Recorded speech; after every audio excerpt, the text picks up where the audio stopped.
Eu estou muito hoje, assim, um dia para mim extraordinário, porque a gente está com a presença da Caixa Econômica, né? Não é de mais ou menos ali um banquinho aqui e outro ali, não.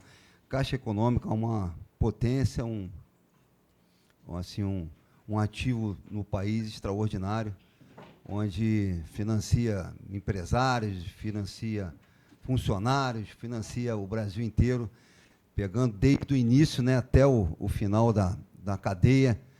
Eu acho extraordinário. Então, estar aqui com o Cláudio, estar aqui com o Fábio, é uma satisfação muito grande para nós aqui da ERJ, para as empresas e vocês todos aí, tá? E nós vamos assinar um convênio, e eles vão falar um pouco aí, a gente vai assinar um convênio. Esse convênio é uma coisa assim, todo mundo fala assim, né? A Caixa demora para a gente chegar lá, a Caixa não sei o quê, a Caixa tem que sair, já virou no público, né? Mas então esse convênio é para a gente assim, dar velocidade, quer dizer, vocês ligam para cá, a gente vai, tem um caminho direto, tá? Já fizemos uma experiência com o Luiz há pouco tempo e foi extraordinário, tá? Então é um dia hoje muito importante para nós, porque esse caminho direto com a Caixa Econômica vai poder abrir espaços aí, principalmente a parte imobiliária, enfim, tá bom? Eu vou deixar o Cláudio vai falar primeiro, se apresenta um pouco e toca a vida. Pessoal, muito bom dia. Dá para ouvir sem microfone? Não dá? Mas está gravando. É? Tá. Pessoal, muito bom dia. É um prazer enorme nós estarmos aqui com vocês. A gente tem a expectativa de transformar isso aqui num bate-papo que possa ser um bate-papo bastante útil para cada um de vocês, nas suas empresas, nos seus negócios, nos seus planos. A gente espera poder tirar as dúvidas, eventualmente, que vocês tenham com relação aos seus planejamentos e aos seus projetos, né? A gente sabe que as expectativas são muitas e que, por vezes, envolvem muitos recursos e, por vezes, envolvem toda a disponibilidade que a empresa tem naquele momento, então não se pode errar, né? É preciso enveredar por um caminho onde os erros não possam ser admitidos. Então, o nosso propósito de estar aqui é tentarmos dar essa contribuição da melhor forma, a convite aqui do nosso presidente, que pediu se a gente podia vir bater um papo com vocês na assinatura desse convênio que está sendo feito hoje, para dar consecução a esses trabalhos. Tenho conosco aqui o Fábio, que é o nosso chefe de engenharia, chefe da GEAB, e é, portanto, a pessoa fundamental. Quer dizer, toda vez que você tiver um projeto negado, anotem o telefone dele. Ele é o responsável pela nossa engenharia, que de pronto também aceitou o convite. Nós agradecemos muito. Assim, é uma honra termos o Fábio aqui na mesa também, que é quem comanda o nosso quadro técnico. E quero, em nome do Domingos, que é o nosso superintendente de rede, deveria estar aqui hoje, Dominguinhos. Dominguinhos teve uma situação inesperada, ele estava na agenda para vir aqui e acabou que não pôde vir, então eu venho representando ele, em nome dele, peço desculpas por essa ausência, tá? E ele gostaria muito de estar aqui, ele realmente ficou sentido por não poder vir e me pediu que transmitisse o pedido de desculpas. Eu sou Cláudio Martins, para quem não me conhece, eu sou o superintendente da Caixa aqui no Rio de Janeiro, comandando toda a área de habitação. Nós somos divididos aqui no Rio, na área de gestão, em 3 superintendentes. O Domingos, que é o superintendente de rede, que coordena todo o atendimento da Caixa no Rio de Janeiro. Eu, que sou o superintendente de habitação, tanto pessoa jurídica quanto pessoa física. E temos a Elaine, que é a superintendente de governo, quem faz a interlocução com a prefeitura e com o governo do Estado. Eu preparei uma apresentação para a gente falar um pouquinho sobre o mercado imobiliário, como é que a gente enxerga o que está acontecendo com esse mercado imobiliário. Para falar também, deixa eu passar para lá, que aí eu vou vendo aqui. Para falar um pouquinho sobre, então, o mercado imobiliário, o que está acontecendo, sobre as linhas de crédito que nós temos para empreendimentos novos e também para retrofit. Retrofit que tem sido a grande vedete do mercado, não só no Rio de Janeiro, como também em outras cidades, pela necessidade de reformulação e requalificação do centro urbano. O prefeito tem falado muito em não admitir a expansão de limite geográfico do município, porque essa expansão de limite geográfico acaba impondo ao município outras obrigações que agravam a situação de necessidade do município prover creche, escola, posto de saúde, enfim. E você tem toda uma área infraestruturada que pode acolher com mais conforto e com mais proximidade as populações que seriam mandadas nesse acréscimo de limite geográfico do município. Isso nos parece muito inteligente e não é uma criação ou uma invenção do Rio de Janeiro, mas é algo que vem sendo repetido mundo afora. Aqui a gente falar um pouquinho dos números que a gente tem fechados até 2024, os municípios do Rio, que são compostos por Rio de Janeiro, Duque de Caxias, Niterói, Nova Iguaçu, Resende, Volta Redonda, que representam, esses são os maiores, aqui tem 54% da população, concentrando 70% do potencial de consumo. Então, o nosso foco principal está aqui, dentro de uma modelagem de Pareto. Se você resolver o problema desses municípios, você pode falar que o Rio de Janeiro avançou muito. A região Sudeste, formada por São Paulo, Rio, Minas e Espírito Santo, é a região mais desenvolvida do Brasil e responde por 55% do PIB nacional. E ali está o nosso Rio de Janeiro em segundo lugar, ficando, portanto, somente atrás de São Paulo, que, como todos nós sabemos, é uma potência. Aqui, a gente, só para ter uma ideia do que vem acontecendo com as unidades lançadas de 2020 a 2024. O Sudeste apresentou um crescimento de 22,5%, o que não é um crescimento desprezível e nem um crescimento irrelevante. É um crescimento, de fato, bastante importante. A gente vai falar sobre as oportunidades que isso representa. Os imóveis de luxo e médio padrão apresentaram um crescimento bastante relevante. A primeira linha ali que vocês veem, em 2020, 1,3%, em 2024, 3,4%. Nós estamos falando aqui de imóveis de alto luxo, famílias com renda superior a R$30 mil, e aí a gente falar de R$30 mil já é uma renda baixa para esse contexto, mas é um segmento onde não tem crise. São aquelas placas que você vê no Leblon, em Ipanema, Jardim Botânico, alguma coisa em Botafogo, até Copacabana também, mas é um público que não está muito preocupado com essa nossa conversa aqui. O que lançar, você vende, recorre pouquíssimo ao agente financeiro, muito clube de investimento, muitos investidores que colocam dinheiro e um construtor que sabe construir entrega aquilo, rateia custo, divide o lucro, então não tem dificuldade com esse segmento. Ali naquela faixa verde, a gente tem o médio padrão, onde a gente vê um crescimento que saltou de 28,6 em 2020 para 55,3 ao fim de 2024. De onde saíram essas informações? De uma empresa chamada Brem, que é sediada em Curitiba. Essa empresa faz pesquisas de mercado em todo o Brasil, inclusive mantendo pesquisadores nos municípios, visitando a obra, visitando o stand, consultando o preço. Então, é uma informação bastante confiável dentro daquilo que acontece, e toda a CEBIC e as ADEMES compram essas bases de dados da Brem. São informações bastante confiáveis. E ali na faixa amarela, a gente tem os empreendimentos Minha Casa Minha Vida ou habitação de interesse social. Então, imóvel de luxo e médio padrão cresceu bastante, mas na capital teve uma redução significativa de lançamentos para baixa renda. A gente, em 2020, tinha 69,8% dos lançamentos habitação de interesse social e fechamos 2024 com 37%. Isso é um grande paradoxo. Nós temos uma população que carece de habitação de interesse social, que ela é crescente, ela cresce exponencialmente. A base da pirâmide se alastra, né? E é um dado que é muito simples de concluir sobre ele. Você vê que, se você focar uma família de classe média, ela tem 2 filhos. E aí, quando você foca uma família que procura para habitação de interesse social, tem 3, 4, 5, 6 e já tem neto morando junto com essa família. Então, há, naturalmente, uma necessidade muito grande de investimento para esse público e, paradoxalmente, é justamente onde houve a queda. Nós estamos trabalhando fortemente para reverter essa tendência. Ali, as unidades lançadas por tipologia, em verde mais escuro ali, empreendimentos com 1 quarto, o verde mais claro, 2 quartos, azul, 3 dormitórios e 4 quartos, o amarelo. É claro que, quanto maior a unidade, menor a liquidez. Se você pensar em comprar como investimento ou para fazer circular dinheiro, é muito mais fácil você comprar e vender um apartamento de 2 quartos, onde há uma demanda enorme, do que um 4 quartos, né?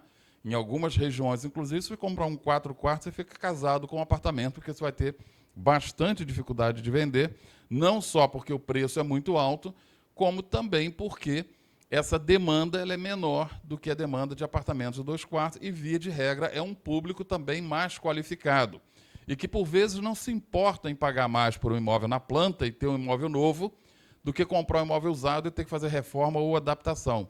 Por isso, tem uma menor liquidez para esses apartamentos de 4 quartos. 2 quartos, portanto, a gente enxerga que continua sendo a grande vedete. O momento do mercado, o Rio demonstra sinais claros de reaquecimento, impulsionado por um cenário nacional de recuperação. Todos os dados apontam para aumento nos lançamentos, indicando a retomada da confiança de investidores e o dinamismo do setor na cidade.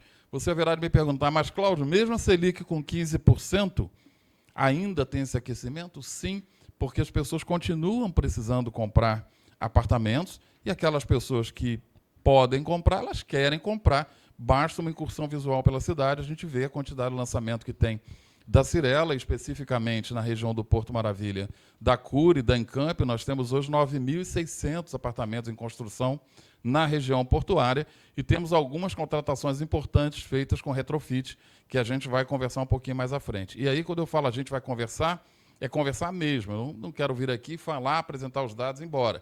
Se houver dúvidas, eu estou à disposição para responder a vocês sobre o que vocês quiserem com relação a tudo que está sendo falado aqui e que vem do nosso campo de observação por parte da Caixa, que financia 70% de tudo que vem sendo feito. O setor atravessa algumas dificuldades também e algumas incógnitas ainda com relação a um futuro próximo, especificamente no que diz respeito a funding para a classe média. A gente pode conversar um pouco também sobre isso e sobre qual está sendo o pensamento para solucionar os problemas de funding. Mas, a despeito de tudo isso, o momento é um momento de otimismo, é um momento de expectativa de que o mercado continue avançando. O que eu posso falar em relação à Caixa é que tudo, absolutamente tudo, que nós temos assinado tem sido vendido. A gente não tem um único empreendimento soluçando. Tínhamos, até um tempo atrás, o empreendimento Ilha Pura, por razões muito específicas, que ali a gente enxerga que houve um equívoco de precificação no lançamento.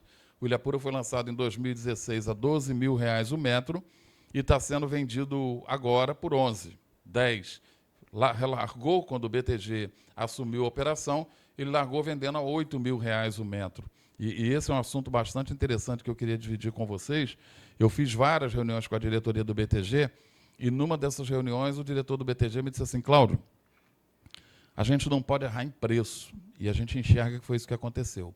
Então, a estratégia é sempre lançar pelo menor preço possível.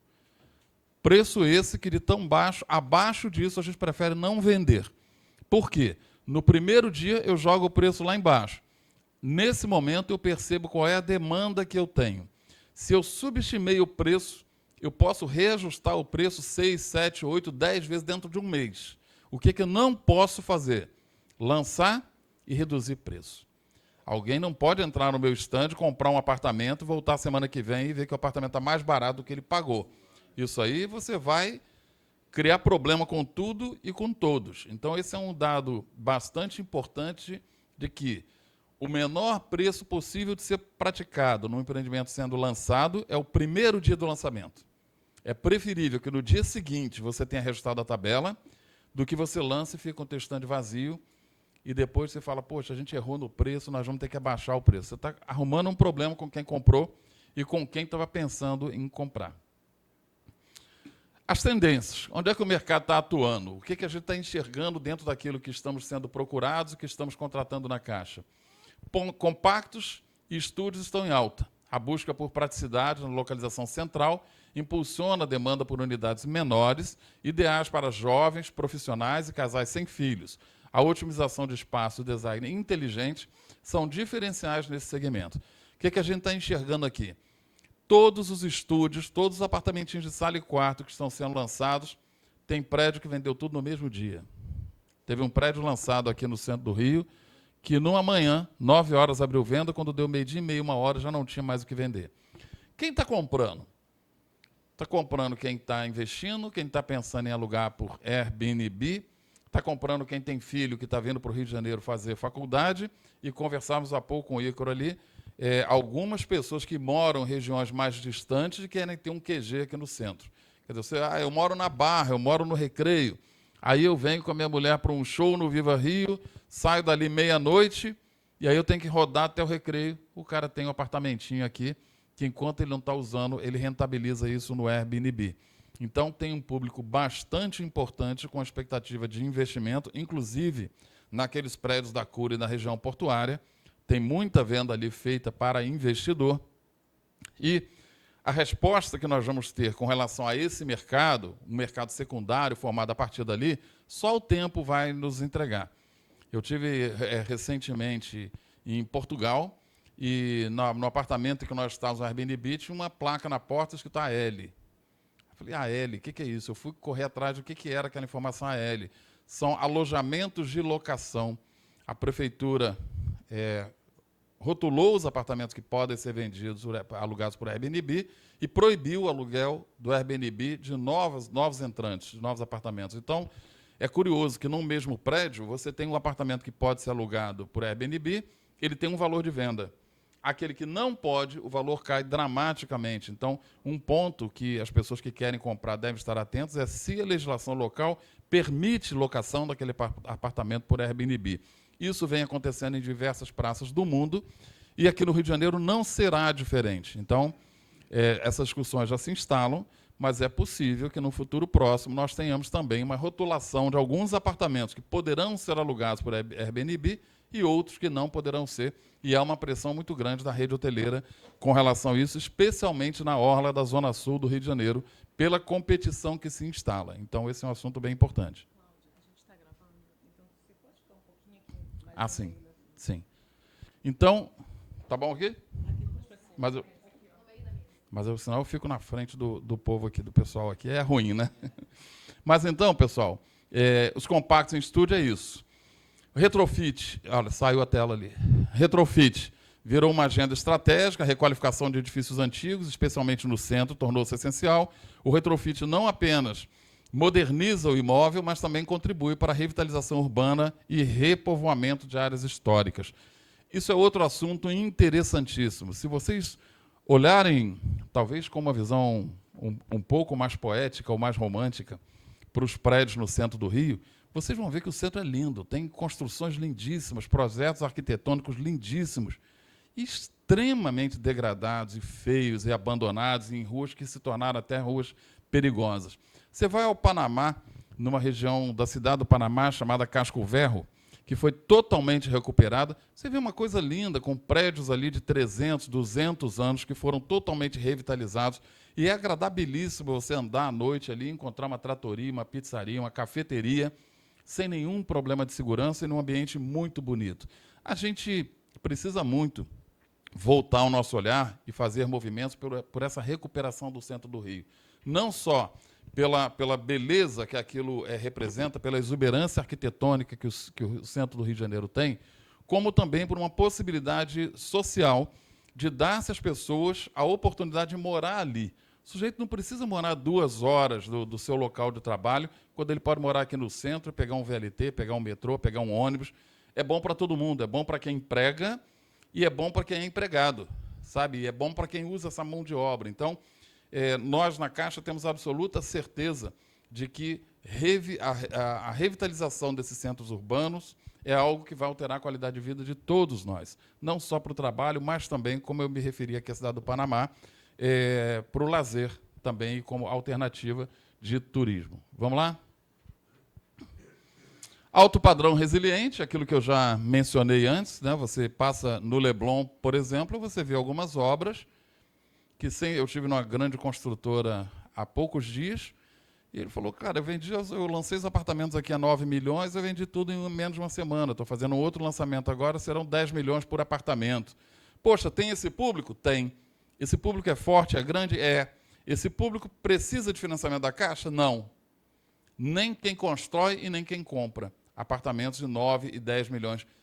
A gente pode até sustentar algumas conversas para ver como é que essa oportunidade se flexibiliza, mas não é uma necessidade determinante a fazer-se ou não a obra.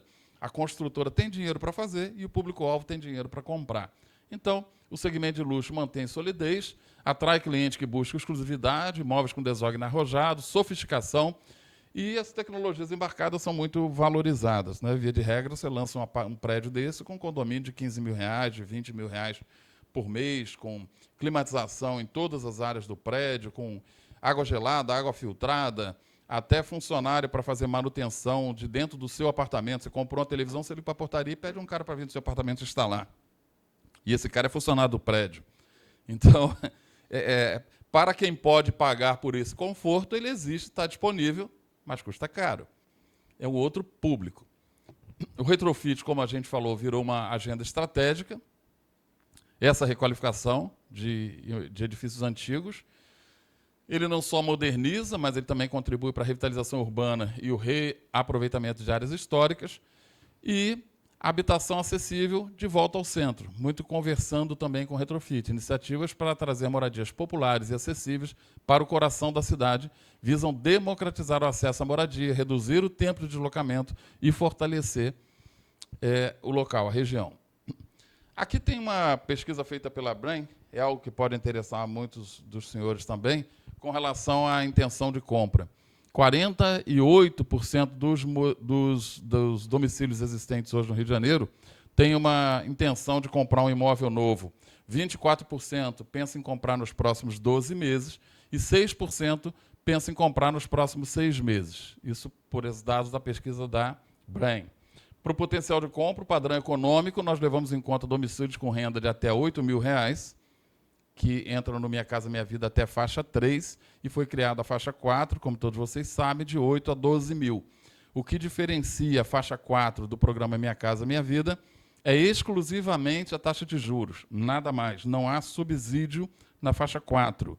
A faixa 4 está posicionada com uma taxa de 10% ao ano e ponto. Então, mesmo a Selic está a 15%, na faixa 4, que é o que o atual governo chama de uma nova classe média, que são pessoas que ganham entre 8 e 12 mil reais por mês e que têm uma taxa de juros privilegiada. 30 mil, o padrão luxo, como eu havia mencionado antes, o que já é até uma renda pequena para a gente falar em alto padrão. Né? Se você pensar num condomínio de luxo, que o condomínio vai ser 10, 15 mil, o camarada não pode ganhar 30 pagando 10, 15 de condomínio. Né? Então, isso já fica até fora. Aqui são as 10 maiores cidades do Rio com potencial de compra no padrão econômico, e a gente vê ali o Rio de Janeiro despontando, com 101 mil, quase 102 mil moradores pensando em comprar um imóvel nos próximos 6 meses. Essa apresentação estará à disposição de todos vocês, depois é só pedir ao Ícaro, aí ele disponibiliza para vocês, e nós estaremos na Caixa à disposição também para conversar ou esclarecer sobre qualquer ponto tratado aqui. Um assunto bem importante que eu vou citar ali na frente é que nós, tanto a superintendência quanto a área de engenharia, nós estamos à disposição de vocês para falar desses dados e para falar a miúde dos projetos da sua empresa, porque é claro que esse aqui é um painel com uma visão genérica.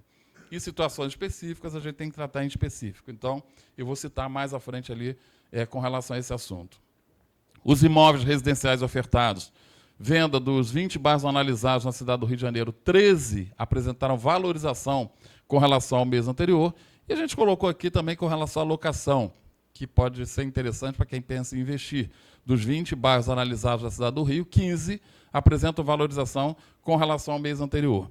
Aqui eu queria fazer um parênteses também para afirmar, em cima dos dados que a gente tem trabalhado, que os valores de imóveis no Rio de Janeiro ainda são muito baixos.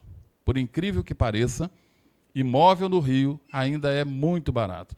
Eu tive, mês passado, em Portugal, conversava com uma pessoa lá, ele estava falando, olha, eu tenho um amigo meu que comprou um apartamentinho aqui há 4, 5 anos atrás, pagou 150 mil euros no apartamento, e 5 anos depois esse apartamento está valendo 500 mil euros. Então, os preços dispararam, a ponto das pessoas lá em Portugal dizerem, olha, o português não consegue mais comprar, porque o preço disparou. Isso aconteceu em Buenos Aires, isso aconteceu em todos os grandes centros. Então, comparativamente à renda média do brasileiro, pode parecer que os imóveis no Rio de Janeiro estão caros, mas comparativamente aos grandes centros do mundo inteiro, o Rio ainda apresenta apartamentos muito baratos e há uma tendência de alta que gera um outro efeito que, se vocês olharem para trás, o que aconteceu retrospectivamente nos últimos 30 anos, a classe média, ela paulatinamente vem sendo empurrada para a periferia. Na medida em que o tempo passa, vai se tornando mais difícil alguém da classe média, por exemplo, comprar um apartamento na Zona Sul. Não raro, a gente escuta as pessoas dizerem: se eu não tivesse comprado o que eu comprei quando eu comprei, hoje eu não teria condições de comprar. Porque o que a gente enxerga é que, com o passar do tempo, o jacaré vai abrir a boca, distanciando a renda do valor do ativo. Então, isso significa que reafirma aquilo que eu mencionei antes com relação aos preços ainda estarem baixos no Rio de Janeiro. Eu diria para vocês que há uma parcela hoje muito, muito significativa de moradores da Zona Sul que não teriam condição de morar onde moram se tivessem que comprar os apartamentos onde estão vivendo. São pessoas que compraram há muito tempo ou são herdeiros, que herdaram o apartamento do pai, da mãe e que, por vezes, têm dificuldade até para pagar o condomínio. E isso indica não só que essa classe média vem sendo expulsa das regiões centrais da cidade, como também que os preços ainda estão baixos, repetindo um fenômeno que já se instalou mundo afora em outras grandes cidades. Aqui eu coloquei só um valor de variação de venda residencial nos bairros, apenas também como uma referência. Barra da Tijuca teve uma influência muito grande de alguns empreendimentos novos, como Ilhapura, que eu mencionei. O Ilhapura foi lançado com 3.600 unidades, hoje tem algo em torno de 2.700 unidades ainda à venda. Semana passada foi lançado mais um prédio de alto padrão, e esse prédio de alto padrão foi lançado com algo em torno aí de, dependendo do andar e da posição de vista, entre 11 e 13 mil reais o metro. Percebam aquilo que eu falei antes, em 2016 ele foi lançado indistintamente a 12 mil o metro. Hoje está sendo vendido entre 11 e 13 mil metros os apartamentos de alto luxo.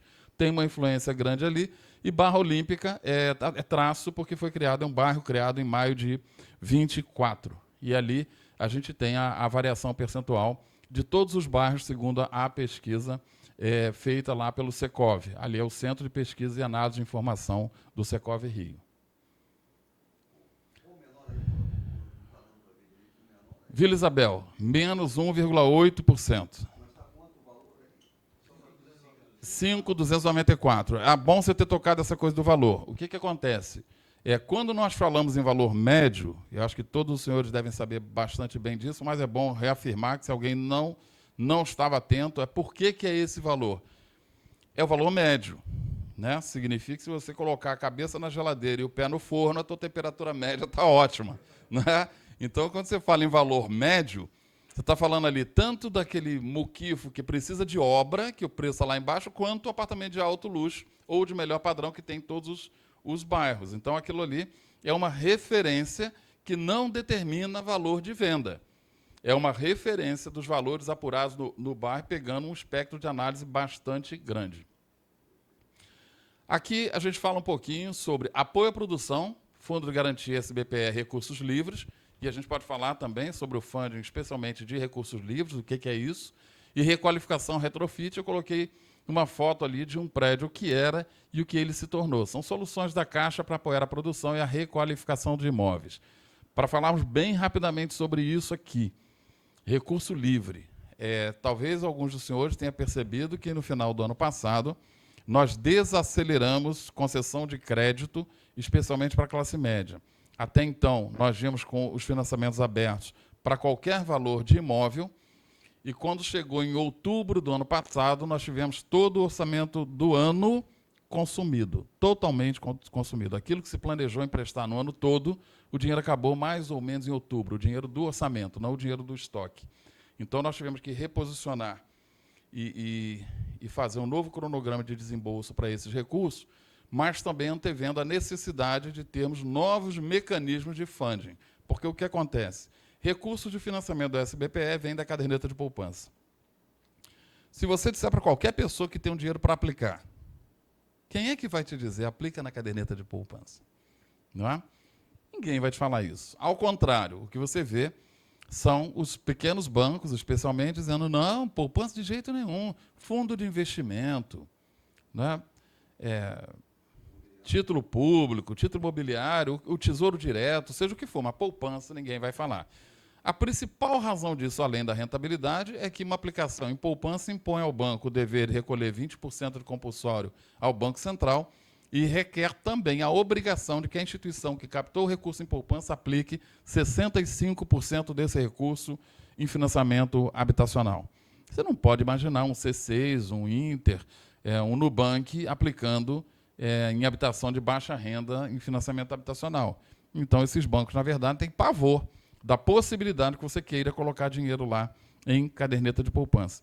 Para os grandes bancos, isso muda um pouco, porque eles manobram em cima de título público e também de haveres que tem do FCVS, o antigo Fundo de Compensação das Variações Salariais, por estoques do passado, de uma época em que você fazia um financiamento habitacional, quando pagava a última prestação, o imóvel estava quitado.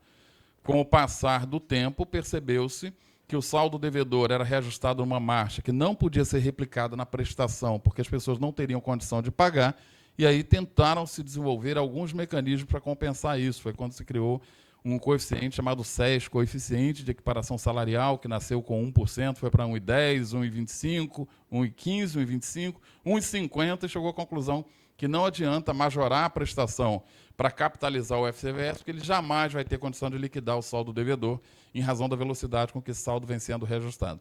Isso deixou para a viúva um prejuízo aí de 65 bilhões, mais ou menos. E veio se desenvolvendo dessa forma, até que, por acordos feitos também com o Poder Judiciário, criou-se a figura da alienação fiduciária, deu-se uma nova dinâmica de retomada de imóveis inadimplentes, e isso retroalimentou o sistema e permitiu retomar os financiamentos. Porém, esses financiamentos continuam esvaziando os estoques da caderneta de poupança, que não são repostos. Então, se você plotar isso num gráfico, dá para projetar quando é que esse dinheiro vai acabar. Eu mencionei que há uma obrigação dos bancos aplicar 65% na habitação, daquilo que é captado em poupança, e hoje a Caixa está com 86% aplicado. Então, a rigor, a Caixa poderia, inclusive, suspender as operações de financiamento. Só que a Caixa é uma empresa 100% pública, não é uma SA, não é de uma família, é de todos aqui, todos nós, todos somos donos de um pedacinho da Caixa, e ela tem uma obrigação pública, uma obrigação de governo. Então, a Caixa continua emprestando. Porém, teve que estabelecer algumas regulações com relação a esse fluxo de liberação. E aí encerrou em 1,5 milhão o valor dos imóveis para financiamento com recurso da poupança. E acima de 1,5 milhão, aquele cara que estava comprando apartamento de 2 milhões, 3 milhões, ele não tem financiamento? Tem. Mas esse dinheiro sai de onde? Recursos livres captados pelo próprio banco. E é com custo parecido com a poupança? É claro que não. O recurso da caderneta de poupança é captado com o TR mais 6% ao ano. Nós estamos com a Selic a 15%. Então, todas as operações que o banco faz no mercado, que a Caixa faz no mercado, ela capitaliza valores chamados recursos livres, que ela empresta para isso sim, porém, atrelado ao CDI. E aí a gente está falando de um custo de dinheiro que vai de 150% a 230% do CDI. Em alguns aspectos, pode haver negócios que sustentam uma operação dessa, especialmente por algum período, mas, em alguns aspectos, eu mesmo vou dizer para você, não entra nisso, que é loucura, porque você não vai conseguir remunerar o teu capital com esse custo de dinheiro, e a gente fala isso numa visão muito parceira que nós temos. Nós, diferente de alguns bancos, nós não temos interesse de te emprestar dinheiro a qualquer custo, apoiados na garantia que você possa apresentar. Não temos esse propósito. O nosso propósito é que o seu negócio dê certo. Que você faça um empreendimento, faça outro, faça outro, faça outro, e se em algum momento nós enxergarmos que, por alguma razão, poderá não dar certo, diremos isso para vocês com todas as letras. Já houve casos de empreendimento submetidos à nossa engenharia, que a engenharia analisou e fala assim, Cláudio, com essa grana, esse empresário não levanta esse prédio. Aí você vai falar com o empresário e ele fala, mas eu estou acostumado a construir, eu faço sim. Do jeito que tem que ser feito, acompanhado pela Caixa, seguindo regras da ABNT, as especificações técnicas de hidráulica, de elétrica, de projeção, você não faz. E aí é o que a nossa engenharia, o nosso engenheiro, nós temos engenheiros competentíssimos, muito experientes, a nossa área de engenharia é muito parceira, não por acaso o Fábio está aqui. A engenharia diz, o cara vai contratar, quando chegar no meio da obra, ele vai te procurar para dizer que não tem condição de terminar essa obra. Então, E tenham em mente que a Caixa tem um papel consultivo bastante importante para fazer com que o negócio tenha início, meio e fim. Por essa razão, então, que eu falei do recursos livres, Fundo de Garantia vocês conhecem, poupança também, SBPE. Minha Casa Minha Vida, requalificação de retrofit, incentivar o retrofit em prédios degradados, não utilizados e subutilizados, localizados em áreas centrais das grandes cidades. Mais uma vez, a gente não está falando aqui só de Rio. O retrofit foi uma operação desenvolvida por nós aqui no Rio de Janeiro, que foi normatizada e hoje está funcionando em todo o Brasil e tem obras muito interessantes já circulando, não só no Rio, temos alguns contratos feitos, como também em São Paulo e em Recife, onde também tem alguns contratos bastante interessantes. Financiar unidades habitacionais qualificadas que serão consideradas comunidades novas. Então, isso é muito interessante. Se você compra um predinho, compra um sobrado, faz um retrofit, constrói os apartamentos, eles serão vendidos como apartamentos novos, nas mesmas condições dos financiamentos novos. Os municípios que têm a legislação de incentivo ao retrofit, é só uma curiosidade, São Paulo, com Requalifica Centro, Rio de Janeiro, com Reviver Centro, Salvador, Revitalizar, Belo Horizonte, o Centro de Todo Mundo, Belém, Requalificação do Centro Histórico, Recife, com o Recentro, Manaus, com o Nosso Centro, e Porto Alegre, com o Centro Mais. É apenas uma informação, ou caso os senhores tenham representação desses outros municípios. Aqui a gente vai falar um pouquinho, então, do formato dessas operações, diferenciais da modalidade retrofit e apoio à produção. Bastante simples. O que é que nós fizemos? Nós tínhamos uma linha chamada, e temos, chamada apoio à produção. Reparem que essa linha não chama financiamento nem empréstimo, é apoio, é parceria, para que você produza um prédio, ok? O que é que nós fizemos com isso? Vamos pensar juntos. Se eu vou pegar de um terreno e vou fazer um prédio, se nesse terreno já tem alguma edificação que eu vá requalificar, uma parte daquilo que eu preciso construir está pronta. E essa foi a conversa com a nossa engenharia, que deu origem à linha de crédito do retrofit. Você pode considerar aquilo que está em cima do terreno como etapa de obra concluída, no Nordeste eles chamam de casco, aquele casco em cima do terreno. Você considera que aquilo ali já é uma etapa de obra, que pode ser 10, 15, 20, 30, 40%, depende da incursão de retrofit que você vai fazer. E utilizando isso, nós compensamos as regras para retrofit baseadas nas regras do apoio à produção. No apoio à produção, financia terreno no FGTS e no retrofit financia o terreno mais o imóvel original, tanto no FGTS, quanto no SBPE, quanto recurso livre, que é aquilo que está em cima do prédio. Então, eu tenho uma edificação em cima do prédio que representa ali 30% do que eu vou fazer. Eu tenho 30% de obra concluída. No apoio à produção, a gente pode antecipar até 10% do valor do financiamento e no retrofit a gente pode antecipar até 50%. Por que essa diferença? Porque no retrofit, via de regra, é uma operação que não é feita pelas grandes empresas, Cirela, Cury, Encamp, MRV, você não vai ver esses caras fazendo retrofit. A especialidade deles é produzir imóveis novos.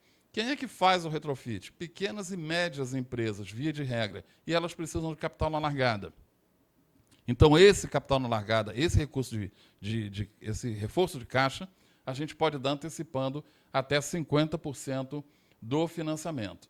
Fração ideal é o valor do terreno, e aqui a fração ideal é o valor do terreno mais aquilo que está acima do terreno.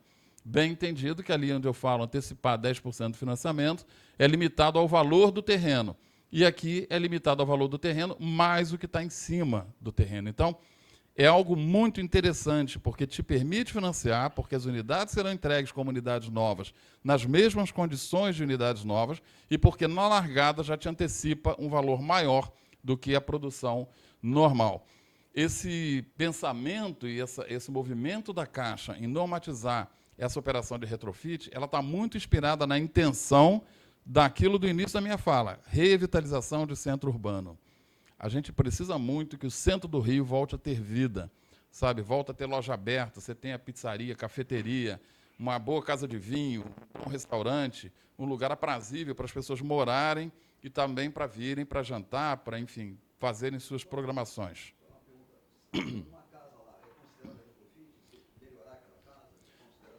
O retrofit, se você tem uma casa no terreno, sim, nós podemos fazer um retrofit dessa casa, sim. Pode ser feito, sim.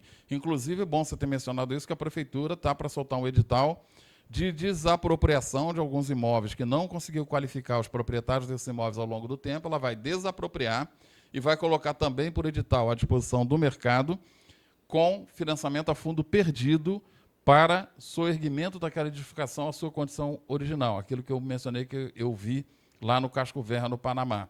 Quer dizer, a Prefeitura está fazendo um movimento, um esforço importante também, para que a gente possa recuperar essa arquitetura exuberante que existe e está abandonada no centro do Rio de Janeiro. Então, a Prefeitura vai lá, coloca em edital, desapropria aquilo, porque, isso aqui é do seu João Ferreira. Cadê o João Ferreira? Sumiu, ninguém sabe. Tá bom, a Prefeitura desapropria, coloca esse valor creditado numa conta à disposição dos herdeiros de quem for, que um dia vão procurar, mas vende aquele terreno e, nessa venda daquele terreno, ela coloca um financiamento a fundo perdido para recuperar essa edificação à sua condição original.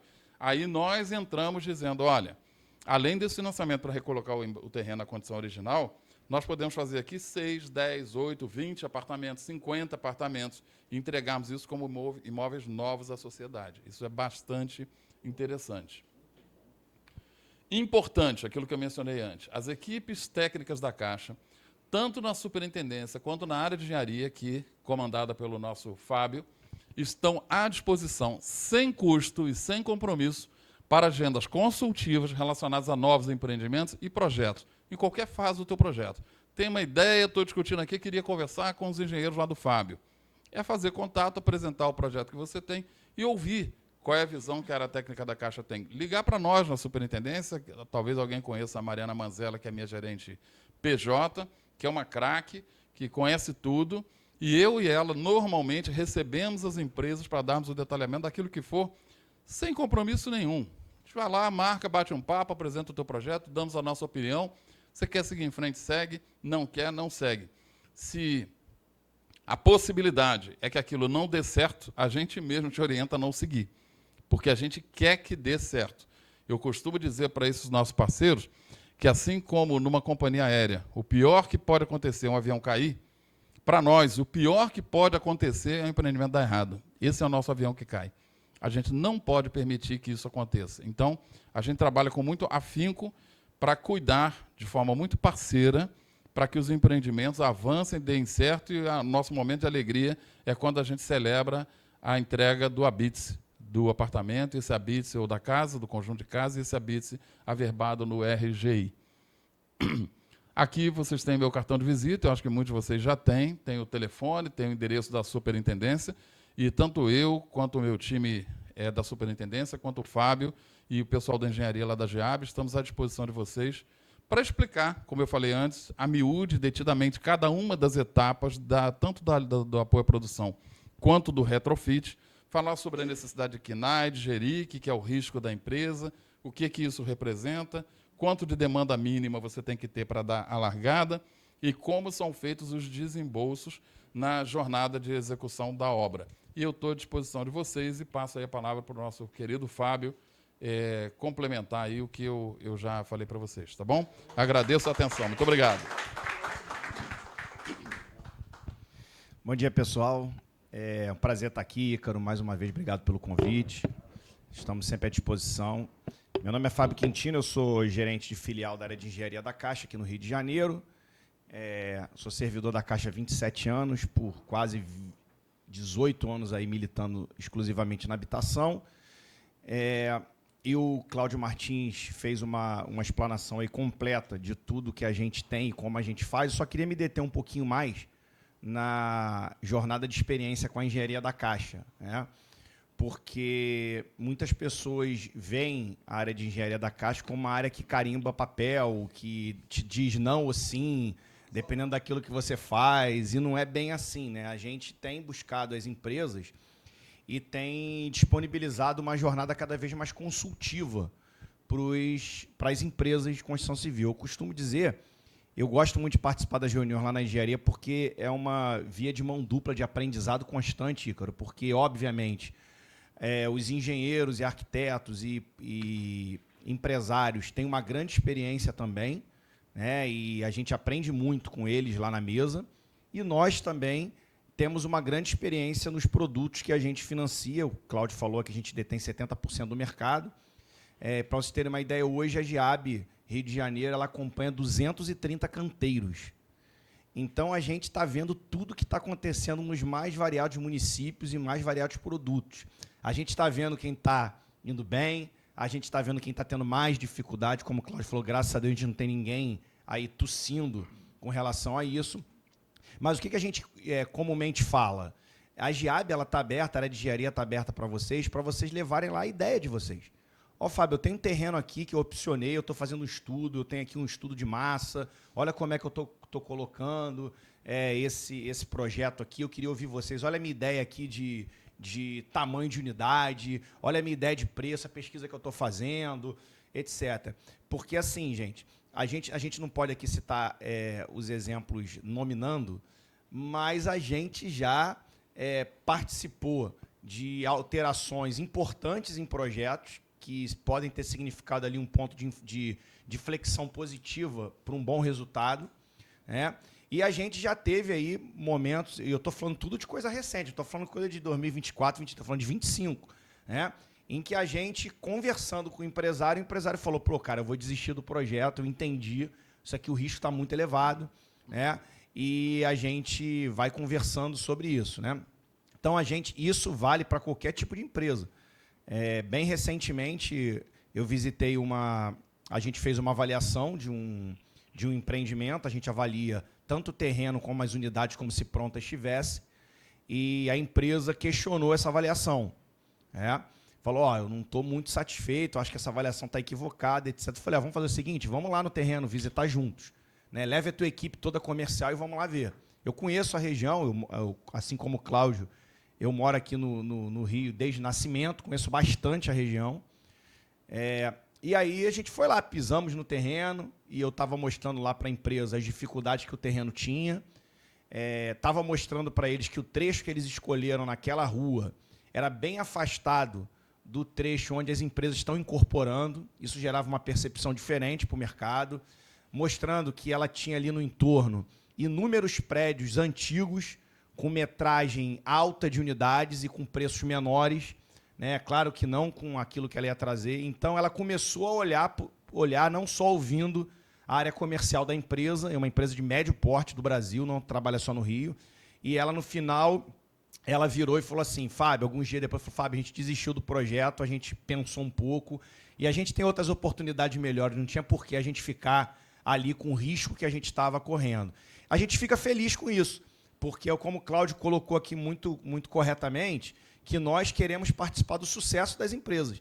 E a gente se gaba, né, Cláudio, da gente ter inúmeros parceiros, porque os parceiros, você pode encontrar no mercado empresas que não trabalham com a Caixa, mas é difícil você encontrar no mercado empresa que deixou de trabalhar com a Caixa. Eu deixei de trabalhar, porque depois que você aprende como funciona todo o trâmite, tanto técnico quanto negocial, dificilmente você se afasta porque nós entendemos o teu negócio. E olha que vantagem que a gente tem aqui, a gente precisa prezar por isso. Você, se quiser conversar com os engenheiros que vão avaliar o teu imóvel, os engenheiros que vão analisar o teu projeto, você senta aqui no centro do Rio, você na mesma mesa conversa com eles. Os nossos concorrentes, para você conversar com o engenheiro que vai avaliar o teu projeto, você tem que ir em São Paulo, tem que ir em outro estado, eles não te atendem.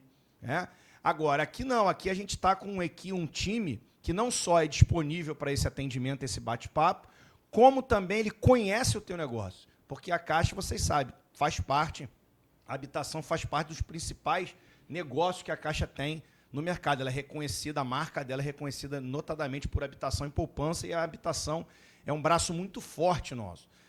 Então, a gente tem uma equipe técnica taribada. Por exemplo, eu conto lá na minha equipe técnica com profissionais que já trabalharam 12 anos na Cirela, na parte de prospecção de novos negócios. Então, a gente tem um nível de conhecimento lá instalado que é bacana. E uma coisa que eu tenho trabalhado bastante para evitar é assim, nós não temos preponderância nenhuma na mesa de negócio. A gente não sabe mais que você, a gente não é melhor que ninguém. O que a gente está ali é colocando parte da nossa experiência, escutando a sua experiência e debatendo num nível bastante profundo e bem profissional os negócios que você está realizando. A gente está falando aqui de retrofit, olha que coisa importante. A gente teve recentemente um empreendimento, muito bom, por sinal, aqui na região portuária, que era um retrofit, de uma empresa que está bem acostumada a trabalhar conosco, né? Só que o que aconteceu? Talvez por estar tão acostumado a trabalhar conosco, ele montou o projeto todo, aprovou o projeto na prefeitura, o projeto é muito bom, recebeu a chancela da engenharia da Caixa, também da área negocial, e ia para o lançamento. Só que ele descobriu, no meio do caminho, a gente teve que avisar para ele que ele não poderia utilizar recursos do FGTS para financiar esse empreendimento. Nem financiando e nem para os adquirentes futuros, que poderiam acessar uma linha de crédito mais barata, né, aqueles que estariam dentro daquela faixa que o Cláudio citou aqui, até R$12 mil de renda, até 500 mil do valor da unidade, que é o MCMV, o Minha Casa Minha Vida classe média, o faixa 4, como o mercado chama também.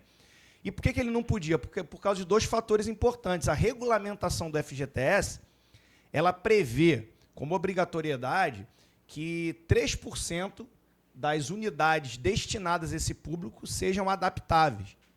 Então, ela tem que seguir toda a NBR 9050, naquelas várias questões. E, muitas vezes, os estúdios, né, de retrofit, eles não conseguem atender isso, principalmente nos banheiros, né? Mas eram 3% das unidades. Depois que ele ficou sabendo disso, ele falou, rapaz, se eu soubesse, eu tinha mudado isso, era muito mais fácil mudar, né? E a outra coisa também é que a regulamentação do FGTS, ela prevê a existência de área de serviço. Mas ela deixa ao agente operador o atendimento da área de serviço com excepcionalizações. Então, por exemplo, num estúdio, muitas vezes não se tem uma área de serviço. Ou ela é integrada na cozinha, né? Nesse caso, a gente não tinha nem tanque, nem previsão de instalação de lavadora de roupas, por exemplo, nas unidades estúdio. E aí ele projetou uma lavanderia compartilhada, né, nas áreas comuns. Só que para quase 300 apartamentos, 2 máquinas de lavar. Resultado, a gente não poderia tratar isso como excepcionação à regra do FGTS. Né? E aí teve até um empresário que me perguntou assim, mas quantas máquinas de lavar vocês querem? Né? Falei, não quero nada, eu só quero que você estude. Né? Porque, de repente, você está colocando numa rua que tem a disponibilização lá de 3 lavanderias, e você tem que trazer isso para a proposta. Ó, eu estou colocando só 10 máquinas aqui, né, porque eu fiz um estudo, essas máquinas têm tantos ciclos por dia, elas vão atender. Além disso, na rua tem mais 3 lavanderias. Barará. Então, assim, na verdade, o empresário traz a solução e a gente só chancela. E a gente já teve casos ali em que a gente, esse ano também, um empresário levou para a gente uma proposta que atrás ali do terreno tinha um paredão de 30 metros, né, um talude bem significativo, e ainda estava discutindo ainda, a operação estava bem iniciando ainda, era uma empresa de pequeno porte, e eu pedi para a minha equipe técnica ir no terreno, e a gente chegou lá e viu que acima desse talude, a gente tinham várias casas ali, irregulares, né, e você via no talude espetados canos, né, de saída de esgoto e também hidráulica ali daquelas casas. Você imagina o problema que o cara estava arrumando naquele talude ali, uma empresa com pouco caixa.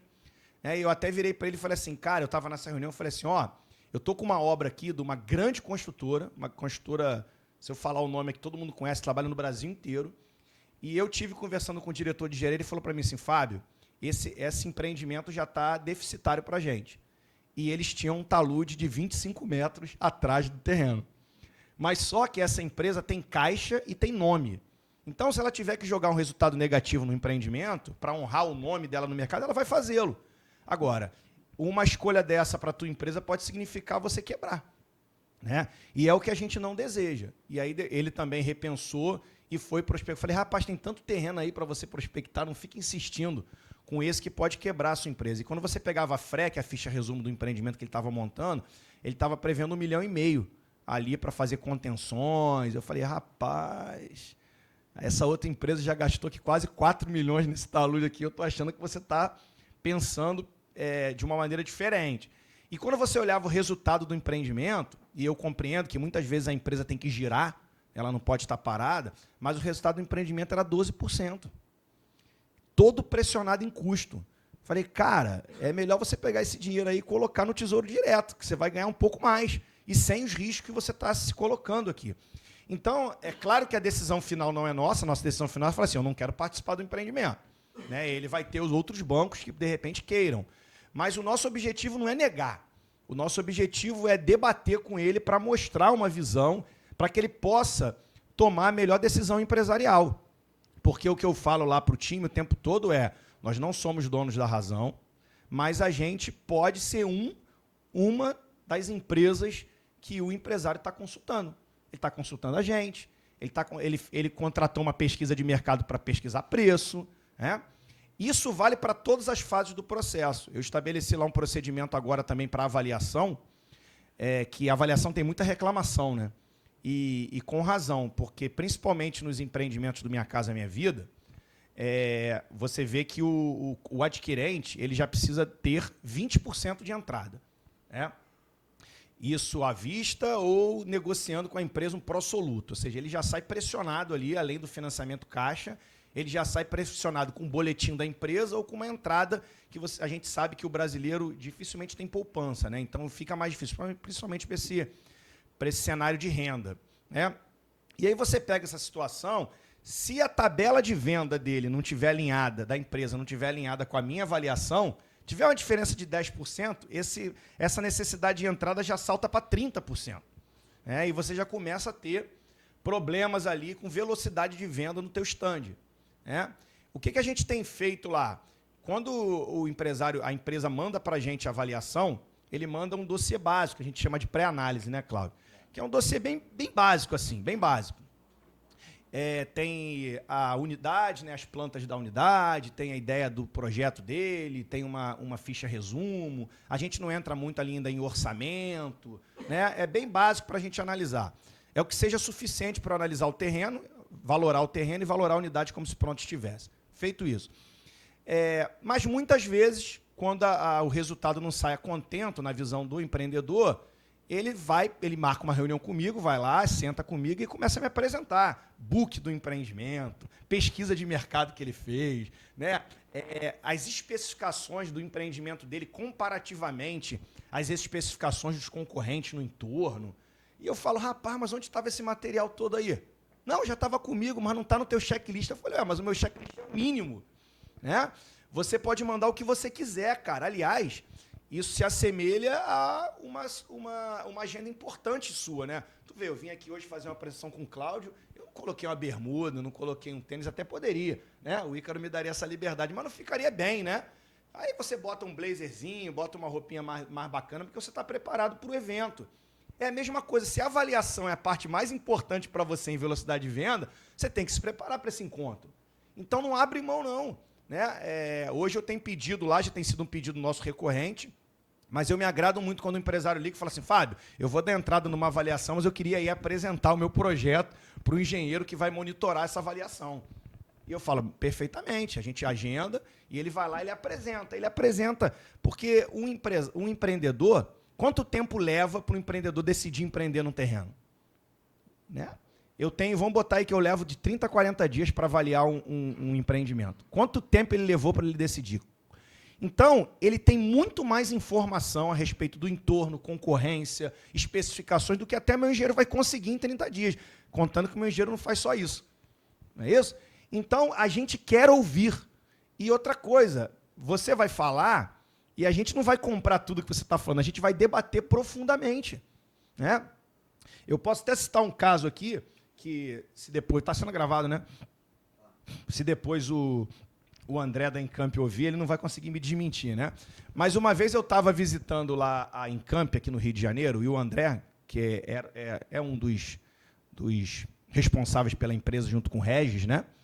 Ele estava aqui no Rio, eu fiz uma reunião com ele lá na sede da empresa, e ele falou, pô, Fábio, você consegue segurar mais 45 minutos aqui? Eu falei, não, consigo, o que é? Não, porque eu vou ter uma reunião com o pessoal de prospecção e comercial dos nossos produtos para o ano que vem.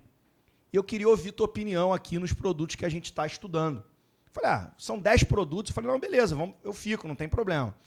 Fiquei quietinho ali, né? ouvindo tudo, e aí a prospecção defendendo a aquisição do terreno opcionado, o comercial dizendo quanto ia vender, aquela coisa toda que a gente sabe que em grandes empresas, né, setores, né, acaba acontecendo mesmo. E aí chegou no empreendimento, eu conhecia todas as localizações, chegou no empreendimento, quando o comercial falou o preço que ia vender, aquilo me estranhou. Falei, eita, rapaz, ali, esse preço aí não vai pegar, não. Estou aqui pensando comigo, né? Eu acho que o André já me conhece há muito tempo, ele viu que eu fiquei meio incomodado assim com a proposta, fiquei fazendo pergunta, ele falou, Fábio, o que você acha disso aqui? No meio da frente de todo mundo ali, né, da prospecção. Falei, rapaz, eu sou muito direto, né? Cara, eu acho que esse preço não vai ter dificuldade de vender. Eu colocaria aí uns 40, 50 mil a menos nesse produto para você ter uma tranquilidade de venda. Eu conheço muito como a Encamp trabalha, não gosto de ter produto com problema de venda. E aí eu soube que depois de um tempo eles desistiram do projeto. E mais à frente, uma outra construtora pegou aquele terreno, a Vitale, que é uma empresa de médio porte aqui do Rio de Janeiro, e está empreendendo lá exatamente com o preço que a gente tinha falado. E não está tendo nenhum problema de venda. Então, assim, você vê uma grande construtora está ali merecendo uma opinião de um colega da Caixa. Não porque ela vai ser definitiva, vai ser basilar, mas ela vai ser mais uma informação que o empresário está capturando. Né? Recentemente estive na Cirela também, o Cláudio também teve agenda com a Cirela. Teve ou vai ter? Tem hoje. Tem hoje, né? Agenda com... você hoje tem 15 horas. Eu tive agenda com o Cirela uns 2 meses atrás, eles devem fazer isso com você agora. Vão apresentar todos os produtos dele do ano de 25 e 26. Vão querer ouvir a opinião do Cláudio. É a RJZ Cirela, gente. Entendeu? Que paga bem os profissionais. Esse a gente conhece todos eles lá, né? O CEO, o Michel, é excelente, cara muito bom. A gente conhece desde o tempo de Rogério, né? E aí, galera boa de trabalho, que entende do que está fazendo. Já visto o que eles fazem nas mais variadas marcas, e não só na Cirela, como na Living, né? Mas quer ouvir a opinião, tem a humildade de falar, não, queremos te ouvir, o que você acha? O que é isso aqui? A gente está pensando nesse preço, etc. e tal. Porque tal qual os empresários conhecem o mercado, a gente também tem um certo conhecimento. Então, a maior alegria minha é quando eu chego na IJAB e vejo minha agenda, é um monte de empresa. Falo, rapaz, que coisa maravilhosa, está funcionando. A galera está vindo aqui e está conversando com a gente. E a gente, com isso, está aprendendo e, com isso, também está falando e está sendo ouvido. Então, vocês podem contar com esse trabalho consultivo nas várias fases. Eu falei aqui avaliação, análise, mas isso também funciona no acompanhamento de obra. Tá? Você tem uma ideia lá, Ícaro, eu termino aqui, a gente desenvolveu uma matriz de um trabalho que nós fizemos técnico e nós desenvolvemos uma matriz de complexidade. Tá? Porque quando a empresa vai lá para propor um projeto, a gente tem uma jornada estabelecida pelos nossos normativos internos. O Ícaro, que tem grande experiência na administração pública, conhece bem o que é isso. E aí o que acaba acontecendo? A engenharia acaba adotando aquele padrão, né? Aquela jornada padrão normativa que ela é exigida. Mas aquela jornada, ela é uma jornada mínima. Ela não precisa que você avance além daquilo. Mas um gestor público consciente e que tenha responsabilidade, ele tem que adequar, dentro dos limites normativos, a jornada a partir do que o produto, a empresa, apresenta para ele. Então, vou dar um exemplo aqui. Eu posso, autorizado normativamente, em algumas medições de obra, eu nem visitar o empreendimento e adotar a medição que a própria empresa faz. Né? Quem já trabalha com a Caixa sabe isso, a gente chama da PLS, né?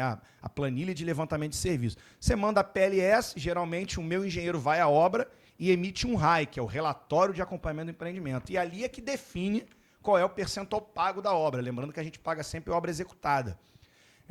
Mas tem situações em que eu tenho autorização para pagar pela PLS, eu não preciso ir à obra, é autorizado normativamente. Mas a gente não pode aplicar isso indistintamente. Tem momentos em que eu posso aplicar, tem empresas que eu posso aplicar, tem projetos que eu posso aplicar. Então, o que a gente faz? A gente faz lá uma matriz de complexidade. A gente analisa um tripé, o tripé é terreno, com todos os desafios que ele traz para você. Tem algum leito de rio próximo? Né? Como é que é a questão como se comporta o terreno na questão da drenagem? Tem talude significativo, um monte de variáveis. A gente sabe que a gente está numa cidade complexa com relação a relevo, né? Porque a gente está exprimido entre mar e montanha, então a gente tem algumas complexidades.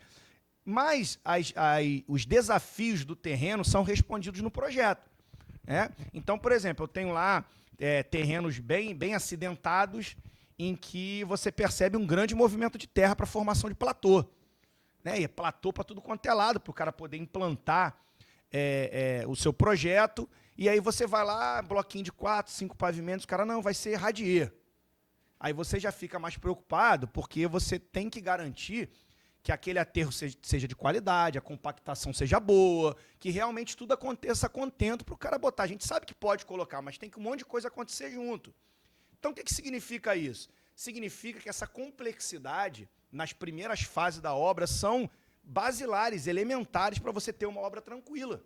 Então, o que vai acontecer? Nós vamos ser mais presentes durante a fase de terraplanagem, compactação, fase de realização dos radieiros. Então, a gente vai estar ali acompanhando tudo, não só com a minha equipe técnica, como muitas vezes com empresa especializada, credenciada, contratada para esse fim. Então, você vai ter que apresentar os estudos de compactação, qualidade. De repente, vai chegar uma empresa lá agendada que vai fazer uns furos lá para verificar. A gente vai tomar todo o cuidado. Por quê?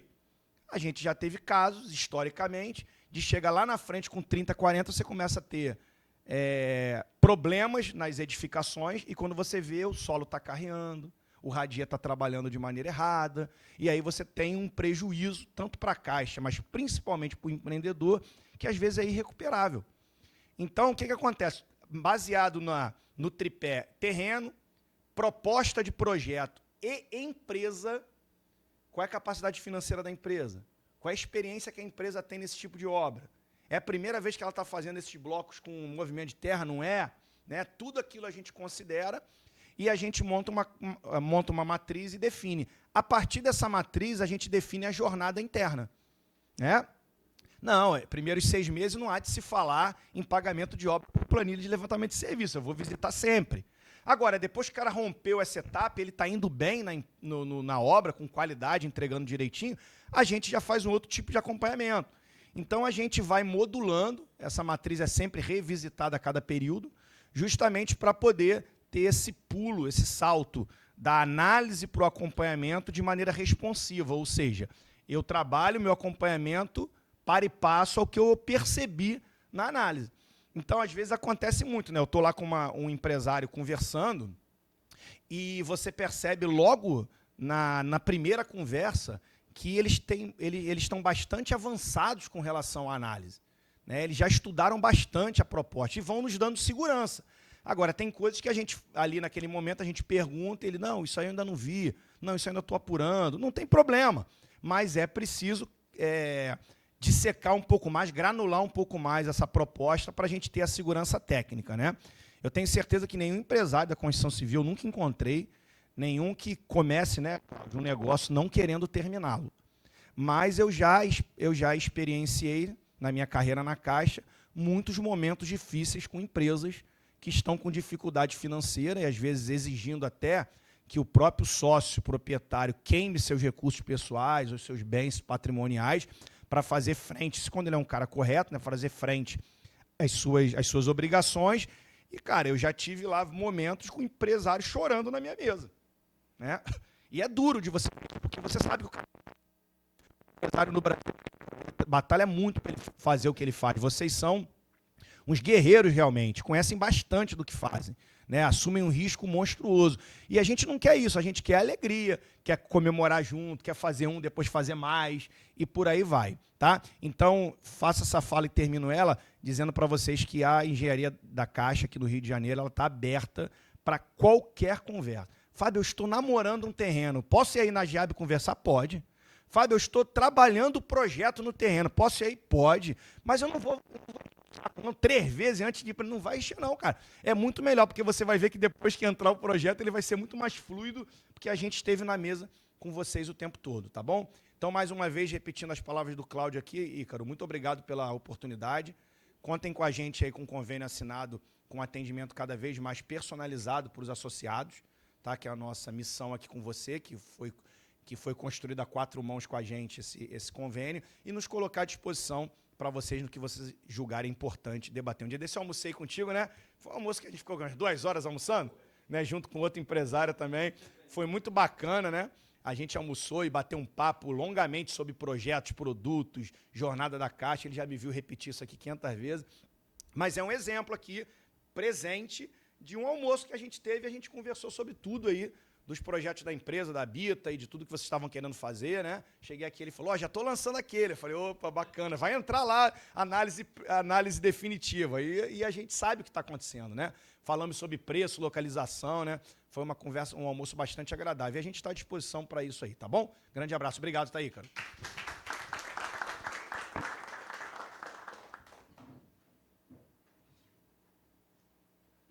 Fazer uma rodada de perguntas aí, né? Acredito que as pessoas tenham perguntas aí. Está aberto aí para quem quiser fazer pergunta. Tem um microfone aí que está gravando e tal. Pode ser depoimento, pergunta. É importante a gente conversar. Acho que daqui dá para ouvir bem aqui, dá, né? Bom, e o Ícaro, eu fico muito satisfeito, né? Porque a ERJ é a nossa casa, o Ícaro, nós nos conhecemos há muitos anos. E eu, durante 40 anos, fui empreiteiro e vivenciei meus 40 anos aqui na condição de empreiteiro. Aí, depois que fiz 60 anos, resolvi não mais ser empreiteiro e fui ousar a ser incorporador. E é claro que é muito diferente, é completamente diferente. E aí eu estava conversando com meu amigo Luiz aqui, que também está se encorajando a ser incorporador. A primeira coisa que nós temos que ter realmente, e eu gostaria de dar essa contribuição, pelo que eu já passei nesses 2 anos e meio para 3, a curva de aprendizado, e que vem cada vez mais coroando com isso, é que, diferente de a gente analisar nossos projetos de empreiteira com o segmento do governamental da Caixa, e entender, a gente tem que entender que, sobretudo, na parte de habitação, a Caixa é espetacular. Ela tem históricos muito bons, e que demonstram sucessos e insucessos que nos levam a, cada vez mais, ter controles, pontos de controles para que sucesso. Essa que você falou do avião, eu guardei e vou utilizar, Cláudio, porque é a realidade. É óbvio que a Caixa, uma vez que assina um contrato que quer levar adiante, ela não quer ver aquele empreendimento fracassar, de jeito nenhum. E é isso que nós temos que ter. A gente tem que entender, nós engenheiros principalmente, que trazemos alguns vícios de achar que o mais importante numa incorporação é a obra, porque ela pesa, sei lá, 50%, 60%, 40%, algo em torno de metade. Então, numa curva ABC, você ia analisar, não, eu tenho que saber fazer bem obra. Não é assim. Você tem que conhecer o empreendimento. Então, a natureza, como o Fábio falou, do que você vai propor, e como é que você vai entregar, ela é diferente. Então, claro, fazer uma obra bem feita e economicamente viável e segura dentro das normas técnicas é obrigação de qualquer um nós de engenheiro. Agora, fazer um empreendimento vai muito mais além disso. É conhecer, é entender que a Caixa Econômica é um banco de fomento e, portanto, ela quer fomentar a habitação. Daí o teu dado de 80 e poucos % do recurso FGTS. É entender o que é um recurso FGTS, o que é um recurso SBPE, recurso livre, se cabe, se não cabe. Aí, como nós fomos lá na GIAB, né? Sandália rasteira, o que você acha disso? Ó, ponte atenção, ponte atenção, ponte atenção. É trazer, por exemplo, uma revisão, mais elementos. Realmente, a engenharia da Caixa não vai adivinhar. Nós conversávamos no nosso almoço sobre o CEP, o endereço que tinha um CEP que era numa outra coisa. Então, são sutilezas que, uma vez a gente entendendo enquanto empresário, a gente vai deixando isso cada vez mais latente. Em que, em pese, a Caixa Econômica ser uma instituição como um todo, naturalmente todas as pessoas que estão lá são super competentes. Eu, por estar ligado à superintendência executiva, tenho lá na Renata, e o Fábio sabe disso, uma pessoa que me atende super bem, mas, Cláudio, você é top 10, né? O mercado já diz isso, não é à toa, né? Eu lamento não estar diretamente ligado na sua superintendência, mas, enfim, tudo é Caixa, tudo é compreensível, e eu tenho certeza que eu posso lá pegar uma carona na sua, se você for. Então, assim, eu reputo que isso aí, Ícaro, foi de extrema importância. Nossos pares, estou vendo o Adib também, que vive ensaiando, querendo entrar nessa área de incorporação e tudo mais, e eu sempre falo o seguinte, são 2 modelos mental. Eu tive o cuidado, depois de tantos anos, de sair de dentro da direção da superintendência da Colares para fundar uma nova empresa, para raciocinar com cabeça de incorporador. Hoje eu faço parte aqui do Conselho Consultivo, juntamente, que é um prazer ter o Ícaro como presidente, mas já como suplente, porque a cabeça é de incorporador, já estou na ADM, outras coisas. Então, assim, a gente começou com o primeiro, desde comprando o terreno a uma invasão logo depois. Então, foram vários problemas que a gente tem que cuidar. Por que a engenharia pediu um estudo de água subterrânea? Porque, qual é a solução de engenharia? Se ficar comprovado que tem alguma coisa, se resolve. Ou você vai fazer uma armadura de sacrifício, ou vai aumentar a espessura da estaca, mas isso tudo tem solução. Agora, cabe na conta, é o talude. Você previu o talude de forma adequada, ou vê lá, olha lá. Então, eu acho que isso esse cuidado que a Caixa Econômica está tendo é fantástico. Vocês todos estão de parabéns e eu me sinto muito lisonjeado de estar principiando aí nessa jornada, mas eu tenho certeza que não vai ser diferente dos meus 40 anos de empreiteira. E eu queria agradecer e parabenizar o Ícaro mais uma vez aí por ter promovido esse movimento. Obrigado.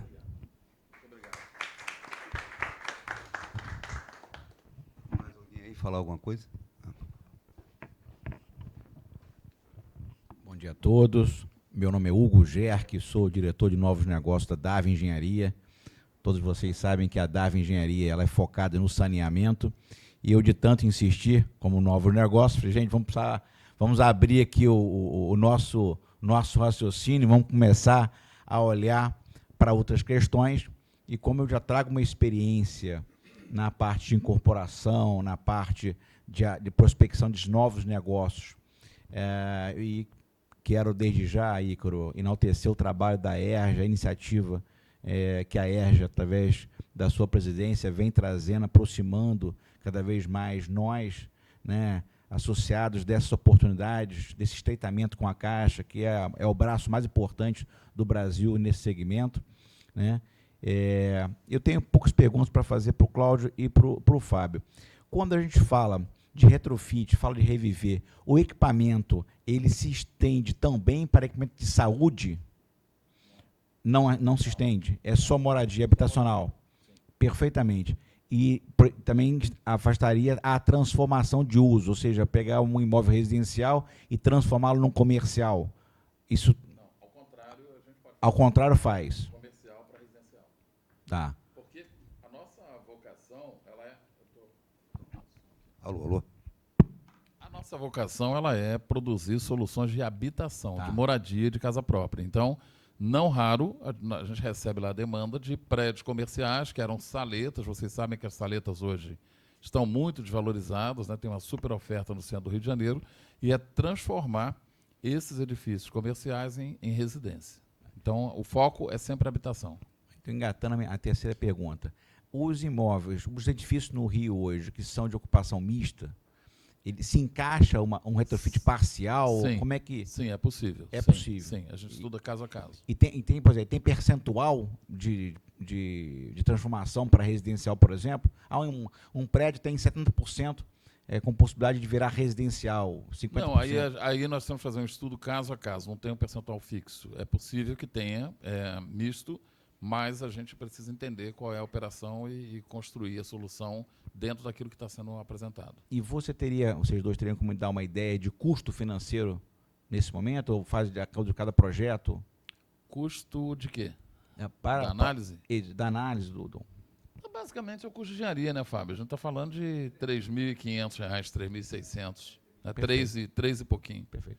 Esse é um ponto importante, até pegando cara na sua fala. Primeiro, quero agradecer aí a tua menção elogiosa. Nós nos sentimos de verdade recompensados e felizes em ouvir comentários como o seu. Porque, ao longo do tempo, a gente aprendeu, ou a gente infere, que tudo que é público, se não é incompetente, é corrupto. Não é assim? Se você tiver que ir ao banheiro, você está apertado para o banheiro, tem um banheiro particular e tem um banheiro público. Você vai correr para o banheiro particular, porque o teu subconsciente vai te dizer que o mais provável é que aquele banheiro público não tem fecho na porta, não tem sabonete, não tem papel higiênico, o espelho está sujo, o chão está sujo, está cheirando mal, está entupido, não é isso? Então, o nosso desafio é mostrar e transformar essa visão, que ela é um subconsciente de um modo geral, de que aquilo que é público, como a Caixa é uma empresa 100% pública, ela pode ser competente e ela não é corrupta. Ninguém na nossa equipe nunca vai te pedir nada fora do esquadro. Qualquer pagamento que você tem que fazer, você vai fazer num documento formal, autenticado, demonstrando claramente pelo que o pagamento foi feito. Então, estejam absolutamente certos de que a gente fica muito feliz com um depoimento como o seu, porque a gente enxerga que está caminhando acertadamente nessa direção e deixando um legado de exemplo para as gerações que virão atrás de nós, para saber como a coisa precisa funcionar para que todos nós possamos ter um país mais decente, um país melhor. A gente de verdade acredita nisso. Nesse contexto, e dessas conversas todas, né, como o Fábio falou e eu falei, que vocês podem ir lá, mesmo antes de aprovar o projeto na prefeitura, nos procurar, apresentar o projeto e a gente discutir, porque a gente quer que esse projeto dê certo. O que a gente oferece para vocês é a nossa visão e a nossa experiência gratuitamente.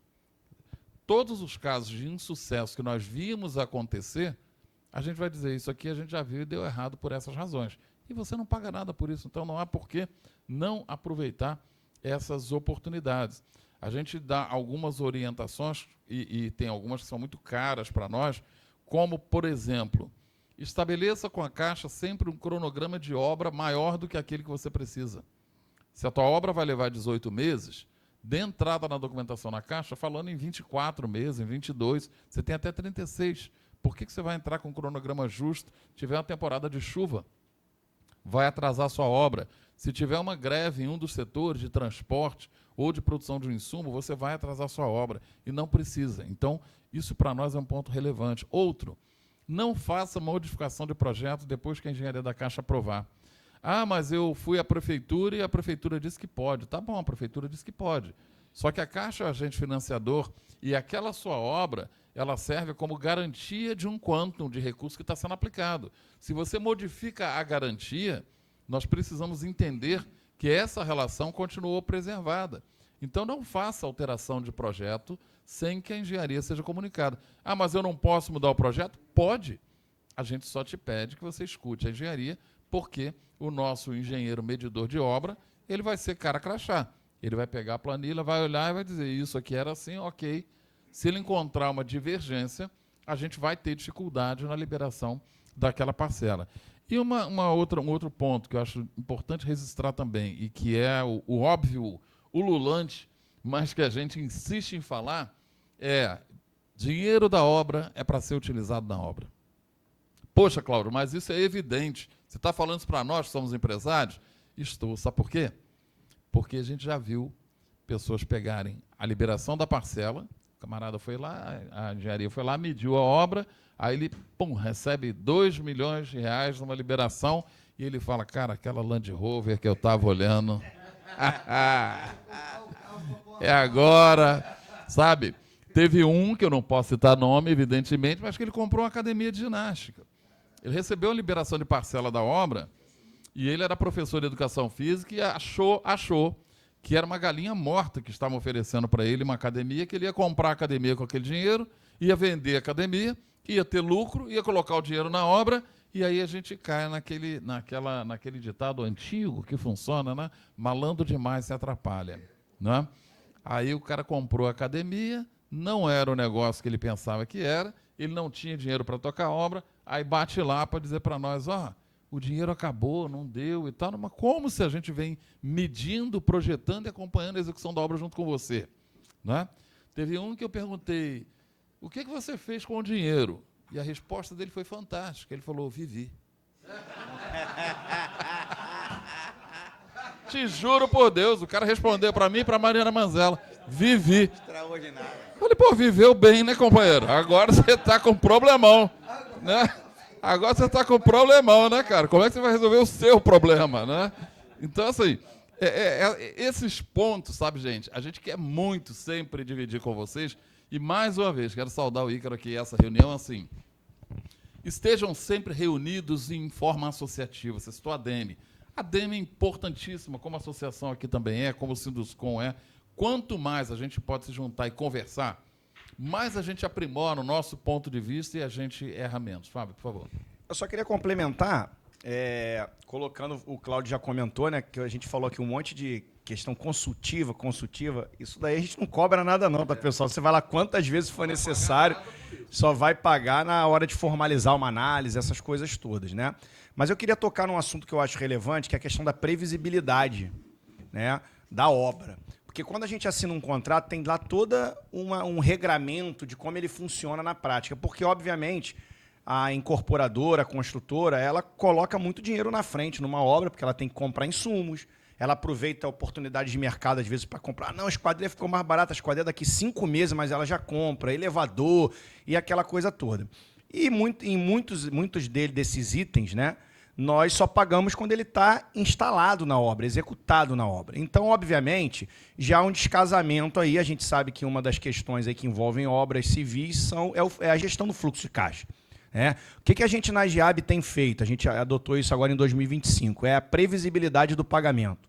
Então, você combina com a gente o dia que você quer que a sua parcela de obra seja paga, obra medida, e a gente paga exatamente no dia combinado. Eu tive até com um empresário semana passada e falou assim, pô, cara, tem uns 3 meses que eu estou aqui olhando e eu estou até achando que tem uma coisa errada, porque está pagando regularmente no dia que é para pagar, e aí eu não estava acostumado com isso, eu já posso esquecer isso e garantir que todo mês vai ser isso? Falei, não, cara, pode garantir, o teu time teve aqui, a gente explicou para eles como é que deveria ser feito. Então a gente tem assim, se você quer receber naquele dia, você 10 dias úteis antes, você vai mandar a sua planilha de levantamento de serviço. Ah, Fábio, 10 dias úteis antes, mas como é que eu vou saber o que vai estar feito naquele dia? Óbvio, todo canteiro tem uma previsibilidade. Aquilo que você já fez, você vai colocar e você vai dizer o que você está pensando em colocar. No dia programado para a vistoria, que deve acontecer 3 ou 4 dias antes do dia do pagamento, o meu engenheiro chega lá, a primeira coisa que ele faz de dinheiro de obra é falar assim, da PLS, o que vocês não conseguiram executar? Ah, isso aqui eles já glosam ali na própria combinação. Ou então ele até fala, mas teve item que não estava previsto e eu executei. Então aí não é nem a glosa, já entra um item ali a mais. E aí depois eles saem pelo canteiro fazendo a vistoria e os dois anotando, de maneira em que quando termina a vistoria, o próprio engenheiro de obra, se ele levou a PLS dele e foi anotando, ele já consegue determinar qual é o percentual de medição que foi executado, sem surpresa, sem garantia. Agora, existem casos, como o Cláudio colocou, inclusive eu estava conversando com um empresário aí no sábado, que eu fiquei de dar um retorno para ele, eu tento dar retorno sempre no mesmo dia, eu que não dei, aí no sábado eu liguei para ele, ele falou, tá trabalhando? Eu falei, não, só estou trabalhando para você, porque eu deixei de te dar o retorno ontem. Qual foi a questão? A gente chegou no canteiro, ele tinha especificado um revestimento para o banheiro, e aí contratou um cara novo lá de engenharia, o cara falou, rapaz, daí é melhor fazer do outro jeito assim, porque sai mais barato, sai melhor e tudo, o cara foi e executou assim. Quando o meu engenheiro chegou na obra, foi vistoriar, falou, não, cara, mas isso é diferente do especificado. E aí pegou lá, glosou toda aquela execução, né? Deu lá 0,8, e aí o que ele falou? Ele falou, pô, vocês não me deram nem chance de eu me falar, chegou 2 dias depois, estava lá o pagamento já descontado, essa execução. Eu falei, não, é porque a gente faz isso mesmo. Porque por que eu vou ficar discutindo 300 mil da tua obra se a tua medição for 1 milhão? Eu vou lá no dia programado, eu pago 700 mil, e agora a gente tem aí os dias que a gente quiser para debater. Não tem problema a depender da alteração que se queira fazer, de trazer a discussão para a engenharia antecipadamente. Fábio, eu estava programando um telhado aqui, mas deu uma situação, preciso alterar isso aqui. Claro que se tiver no memorial descritível, por lei, você vai ter que fazer um movimento com os adquirentes, mas isso não tem a ver com a Caixa, a gente só vai pedir essa confirmação dos adquirentes. Mas, assim, aquilo que não está especificado em memorial, você pode alterar? Pode, mas você tem que conversar com a Caixa. O que não pode é tomar a decisão de canteiro de, não, eu coloquei lá esse tipo de revestimento, esse tipo, por exemplo, de cerâmica. Aí eu vou lá e vejo uma situação de mercado, não, eu vou comprar. Ela é só um pouquinho pior, mas é quase a mesma coisa. O meu engenheiro vai ver que a qualidade não é equivalente e vai glosar aquilo. Então, qual é a grande questão? A previsibilidade ela tem que ser uma via de mão dupla, ela tem que ser também por parte da empresa. Não tem problema da empresa trazer um debate para a gente, falar, eu quero fazer essa alteração. Grandes empresas sempre trazem para a gente, Fábio, Estou pensando em fazer essa alteração, queria ouvir vocês. Tem algum problema, não tem? A gente debate ali meses antes. Quando a gente está na execução, já está tudo alterado direitinho. Não tem nenhum problema na hora do pagamento, tá? Então, vocês vão contar com essa caminhada consultiva. Esse é mais um exemplo de consultoria que a gente presta durante a execução para gerar cada vez mais previsibilidade nos pagamentos de obra também. Desculpe, gente, mas eu não posso deixar de corroborar, porque eu acho que, como ele falou aqui, eu quero testemunhar de que, de fato, tudo que está sendo dito aqui é o que se vivencia no dia a dia com a Caixa. Eu tive, por exemplo, liberação de PLS sem visita da engenharia, porque, naturalmente, a gente estava com uma velocidade normal de obra. Aliás, estamos entregando antes do prazo previsto. O ABITS, agora nós estamos enfrentando o primeiro ABITS nosso, então, portanto, os desafios do primeiro ABITS, depois vamos fazer as entregas e depois vamos ver o primeiro pós-obra para a gente poder entender o que vai acontecer, e nós também estamos construindo uma série histórica lá. Mas eu diria para você, Fábio, e os demais, que nada combinado é caro. E está muito claro para nós que a Caixa sempre quer combinar, quer estar ciente, quer validar, quer debater, quer discutir. Nesse nosso novo que nós estamos lançando agora em Campo Grande, lá atrás, uns 2 anos, 1 ano e meio, porque teve suspensão também do decreto, que não pôde aprovar em Campo Grande, e nós aproveitamos esse tempo de suspensão do decreto para trabalhar justamente onde a Caixa indicou. Olha, cuidado do problema ambiental. Cuidado que isso aqui era uma garagem de ônibus, e a gente fez todo um avanço nisso, obtivemos as licenças, a remediação, tudo aquilo que era necessário para quando voltou. Fez 2 apontamentos da engenharia ambiental e a questão de macrodrenagem para verificar. Ou seja, então a gente vai se antecipando, vai se preparando. Então não é uma questão, como você falou, da lavanderia, mas você quer que eu bote conta? Não, eu não quero nada. Quem tem que querer é você. Você tem que pensar o que é necessário com a cabeça de quem está botando o dinheiro em prol de alguém que adquiriu ou irá adquirir, e você faça seus dimensionamentos, pô. Então, é nessa linha.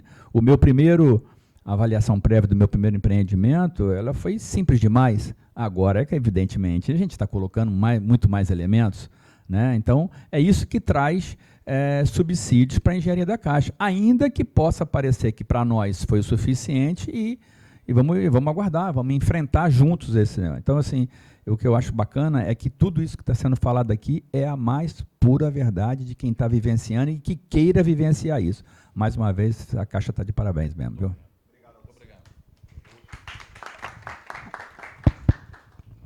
Obrigado. Vai lá, Luiz.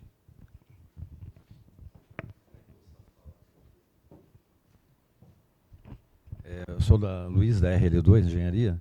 Eu trabalho na empresa, tem para fazer, daqui 2 anos, 30 anos.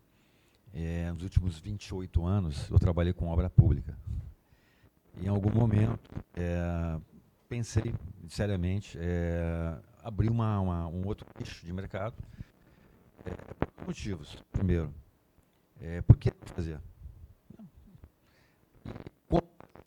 Né? Agregando valor em cima do conhecimento, da bagagem que a empresa adquirimos. E, circunstancialmente, através do Ícaro e de um outro amigo, conseguimos uma agenda que para mim foi um privilégio, que foi com o Cláudio e com o Domingos, que hoje não está presente. Esse é um relato que eu vou fazer exatamente dessa experiência que foi marcante na minha vida, pessoal e profissional, por 2 motivos. Pela qualificação das pessoas, Cláudio, principalmente, que nessa reunião que durou cerca de 2 horas, foi um marco que ficou, e a imagem que eu tinha da Caixa Econômica, e abriu uns olhos para o tipo profissional que eu tinha na Caixa. O que me deu segurança de avançar. Eu estou numa fase anterior, ainda da projeto, análise e tudo mais. Mas por que eu tenho essa segurança? Porque a Caixa é uma coisa que me deu segurança e conhecimento, expertise que vocês têm. Eu, de fato, para me ajudar, disposição de desafio, você vai realmente entrar num nível que eu estava acostumado, que estou acostumado. Mas isso, você tendo a humildade de entender isso e buscar elementos que tratam conhecimento, eu acho que é um bom caminho e eu me sinto muito seguro de avançar nisso. Então, quero agradecer, eu tive o prazer de conhecer o Fábio também, que em breve talvez fosse conhecê-lo também, e vou continuar nesse processo. Logo levar lá uma opção, mudou o inicial, tem um probleminha lá no terreno, mas estou vendo uma outra opção, plano B, e vamos avançar. Tá? Muito obrigado. Tá?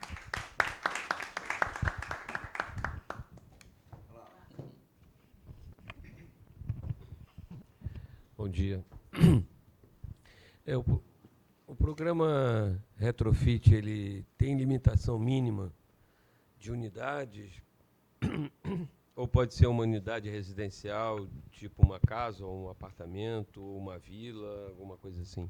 Pode ser uma casa, mas para nós o conceito de empreendimento, quer dizer, você pode fazer uma casa. Eu tenho uma casa, vou fazer um retrofit da minha casa, ok. Ou de uma casa que eu comprei e vou vender. Mas para nós o conceito de empreendimento é acima de 2 unidades habitacionais. Então, se houver 2 unidades, a gente já considera como um empreendimento.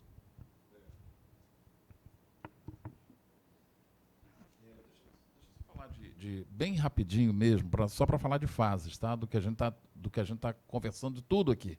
Como admitindo que possa ter alguém entre os senhores que ainda não tem essa experiência, não dê entrada e pergunta, como é que eu começo? O primeiro passo é fazer uma análise de risco da empresa que dimensiona qual é o teu tamanho, o teu fôlego e a tua musculatura.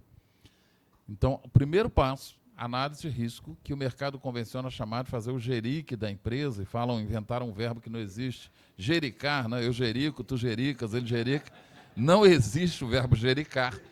Gerique é o acrônimo da gerência de risco de crédito. É a área do banco que analisa o teu risco. Então, fazer o gerique da empresa é dizer, olha, você pode operar com até tantos milhões. E, por vezes, a gente recebe empresas que falam, olha, eu tenho um projeto para fazer 50 apartamentos. Quando ele roda o gerique, a gente fala, você pode fazer 100. Ou, eu tenho um projeto para fazer 50. Quando roda o gerique, a gente fala, você pode fazer 2. Depende de qual é o tamanho, a musculatura e o fôlego que se mediu no risco. Então, medido o risco, que é o primeiro passo, a gente discute propriamente o projeto, que, como já foi falado aqui, você pode submeter a Caixa numa pré-análise até mesmo antes de licenciar na prefeitura, e cumpridas essas 2 jornadas, e a segunda é a mais divertida, a gente vai para a terceira e última, que é apenas o arcabouço legal, que é o jurídico, que certifica com relação às garantias do negócio, que nós não venhamos a ter algum tipo de embaraço com eventuais sócios, com herdeiros, com algum aspecto de legalidade do negócio, o que nunca é apontado nada, porque, via de regra, as empresas já têm isso muito bem conformado quando trazem o projeto. Então, essas 3 etapas que a gente vai vencer até a assinatura do contrato, e assinado o contrato, 30 dias depois a gente começa a jornada de medição de obra, mas aí com especificidades que, como eu mencionei antes, a gente atende empresa por empresa e trata caso a caso. Mas só para dar uma ilustração geral de como é que essa modelagem funciona, tá? Sim. Não. Você pode fazer uma análise sem ter o empreendimento, tá?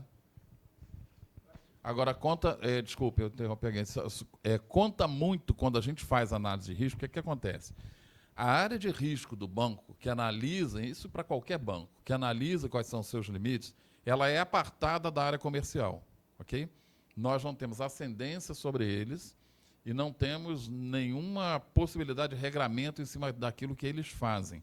Então, a entrega da documentação é rodado o risco da empresa. Se esse risco for insuficiente, nós temos um canal alternativo, que é fazermos uma análise fundamentalista. E o que é uma análise fundamentalista? É eu levar em conta alguns dados, informações ou elementos que o sistema não foi capaz de captar, tentando, com isso, melhorar os limites da empresa. O que conta nisso? Além, naturalmente, das peças contábeis que todo contador tem, que você vai fornecer. A experiência que você tem com o banco. Então, se você tem uma conta na Caixa, se você aplica recursos da Caixa, se você consome produtos da Caixa, isso tudo vai pontuando o rating da sua empresa. Então, se a companhia, inclusive dos sócios, então, se a sua companhia pensa em entrar, em fazer um projeto, é muito interessante, porque A gente acha um pouco de contrassenso uma empresa ou um sócio manter tudo que tem numa outra instituição e, na hora que precisa do crédito, bate na Caixa e pede a liberação do crédito somente da Caixa. Então, é muito interessante ter uma conta na Caixa e ter seus investimentos ou os consumos de produtos e serviços financeiros com a Caixa, porque isso vai contar no seu rating, que é o que determina, inclusive, a sua taxa de juros. Eu acho bem importante também passar essa ilustração para vocês, tá? Só mais umazinha para encerrar, Cláudio. Acho que vocês podiam falar um pouquinho, breve, do capítulo da disciplina matriz de conjugação e a assinatura, a celebração do contrato PJ, para que os grupos entendam o que também é necessário para startar, propriamente dito, né? Acho que vale a pena. Existem alguns pré-requisitos com relação à determinação de taxa e de aprovação do projeto propriamente, custo versus disponibilidade que a empresa tem aprovada, que eles são regulados no que a gente chama de matriz de conjugação de variáveis. E esse nome que parece complicado, isso me lembra até um vice-presidente que nós tivemos que deu uma explicação bastante simples. O que é a matriz de conjugação de variáveis? É uma matriz que conjuga as variáveis. Ninguém nunca mais esquece, não é? É uma matriz que conjuga as variáveis. Isso é uma matriz de conjugação de variáveis. Nada mais é do que a planilha Excel, onde você coloca os dados e essa planilha busca as alternativas de composição que vão dizer, se você vender 30% dos apartamentos na largada, você tem um grau de exigência com relação ao contrato como um todo e vai determinar uma taxa para que isso seja contratado. Poxa, mas eu não tenho 30% de vendas. Eu não posso ter menos? Pode, talvez você possa ter 15%.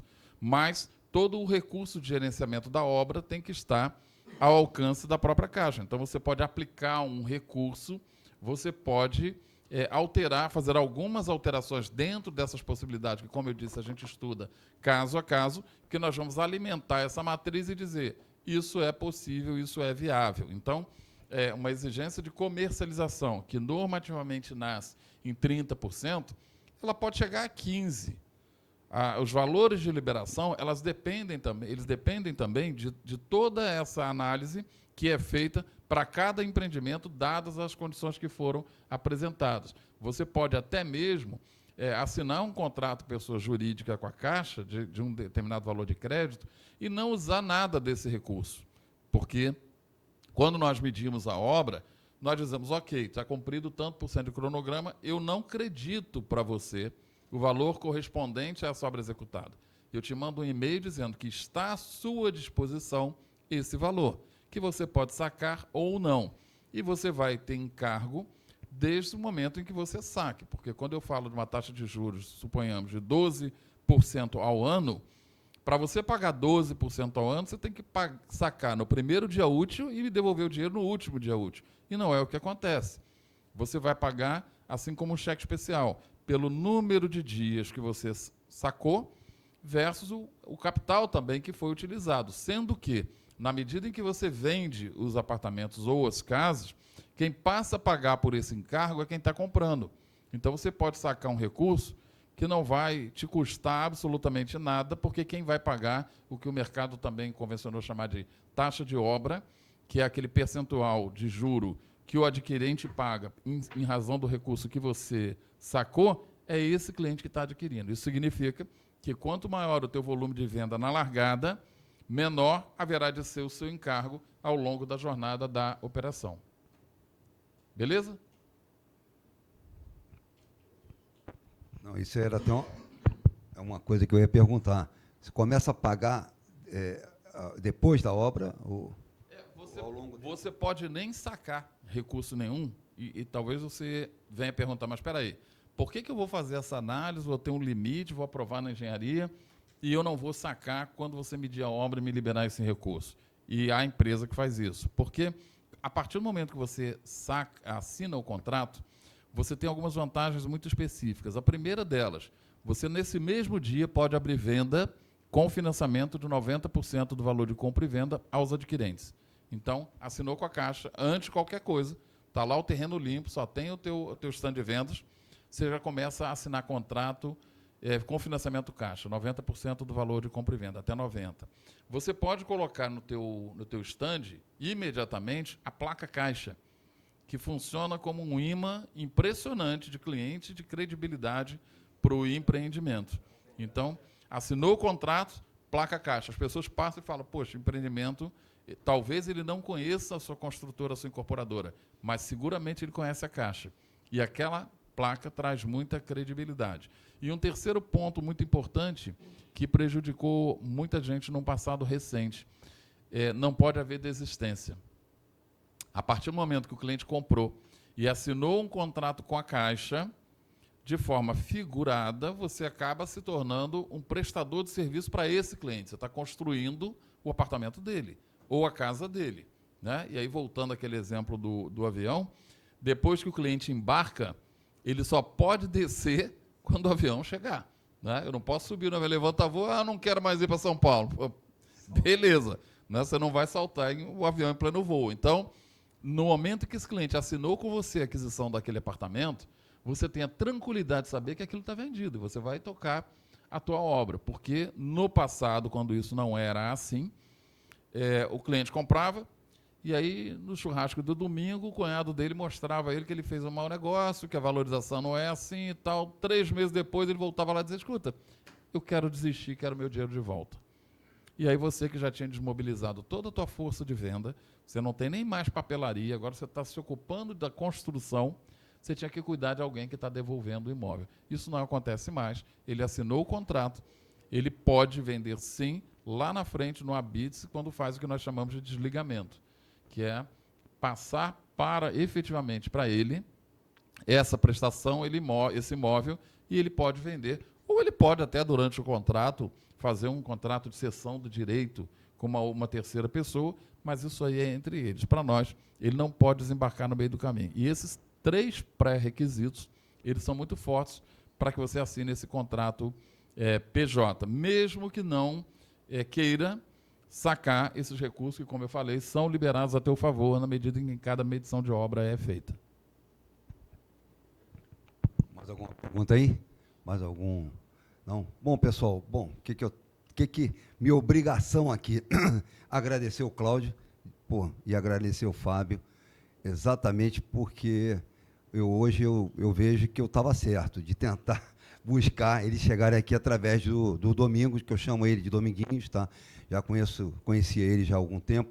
Então, eu acho que fui muito feliz, porque foi esse encontro, né? Isso foi um encontro, um debate, uma lição. Na verdade, isso aqui, a gente recebeu aqui uma lição de vocês, deram aula aqui para a gente, tá?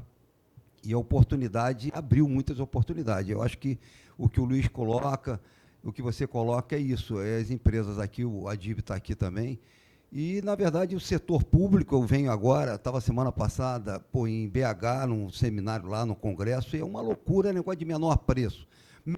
Menor preço, o país inteiro, a Anastasia estava lá, que é ministro do TCU, falou claramente, a legislação é bem clara, absoluta, né? Quer dizer, presunção absoluta, mas no Brasil vai em frente. Então, sair desse meio de obra pública, deixar de ser empreiteiro para ser empresário, para ser empreendedor, é uma oportunidade de estar aqui. Caixa não tem outra. Ética, transparência, verdade, tudo foi falado aqui nessa mesa. Verdade, integridade. E eu acho que aqui o pilar central dessa reunião aqui, desse encontro, foi exatamente o que eu tentei a minha vida toda, porque eu sou servidor público. Estou aqui, mas eu estou aposentado, é o que vocês fizeram. Grandes servidores públicos aqui, grandes, os dois, exatamente, porque você levam esse encontro entre serviço público e empresários. Esse encontro é que cresce o país, que cresce a cidade, que cresce tudo, que é difícil. É muito difícil no Brasil isso aí, porque sempre tem agora, então, uma série de sim e não, vê uma reunião, sento almoçando, pronto, é problema. Mas isso aqui foi uma grande lição. O crescimento é esse. Esse encontro, o Fábio colocou bem na parte do dia a dia, da engenharia. É confuso. A engenharia não é 2 mais 2, não adianta que não é. Então, tem uma saída para cá, para lá, previamente, E o Cláudio colocou no sentido geral todas as informações, dando números, gráficos, etc., etc., sobre o contexto aqui do Rio de Janeiro e do país. Tá? Então, eu estou muito satisfeito. Eu acho que essa pena que veio pouca gente, é assim, é complicado essa questão, mas eu acredito que esse pouco foi extraordinário e que vai reverberar, tá? Né, Thaís? Vamos reverberar isso, tá? Para que a gente consiga divulgar o máximo possível. Poxa, os financiamentos, quer dizer, o que tem de financiamento no país, que vocês colocaram aqui, as alternativas, pô, não só faz a gente crescer, só faz a gente falar, pô, estamos num país que está desenvolvendo. Essa área, pelo menos, não tem a menor dúvida. Tá? Então, pô, obrigado mais uma vez. Poxa, vocês são extraordinários. Eu vou falar com o Dominguinho também e agradeço muito vocês estarem aqui. Vamos assinar agora aqui um convênio, né? Um convênio de velocidade. Esse convênio, acho que, claro que ele já tem esse encontro, então, mas com a demanda que eles devem ter, com essa abertura aí, isso aqui é eu estou 1 ano e 2 meses aqui, e eu vou falar a vocês, esse encontro foi o melhor de todos ele até agora, não tem a menor dúvida, gerar oportunidade para todos aí, não tenha dúvida. Tá? Agradecido mesmo, lá do fundo, é assim, missão cumprida, né? Missão cumprida. Tem que gerando aí, as empresas podem sair de onde estão, pode fazer duplamente. Ó, você trabalha para o governo, trabalha também para o imobiliário. Tá bom? Vamos assinar aqui, coronel. Ganhei um dia, ganhei a semana. Acho que eu ganhei um ano. Eu ganhei um ano com a presença de vocês aqui. É um prazer assinar aqui.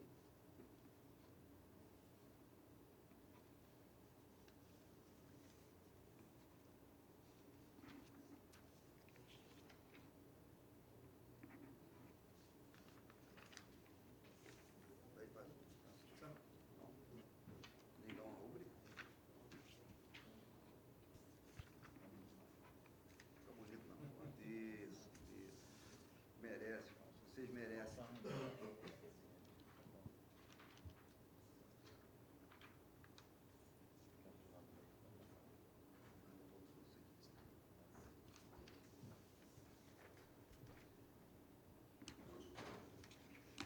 Bom, pessoal, então, eu só tenho a agradecer. Muito obrigado a todos.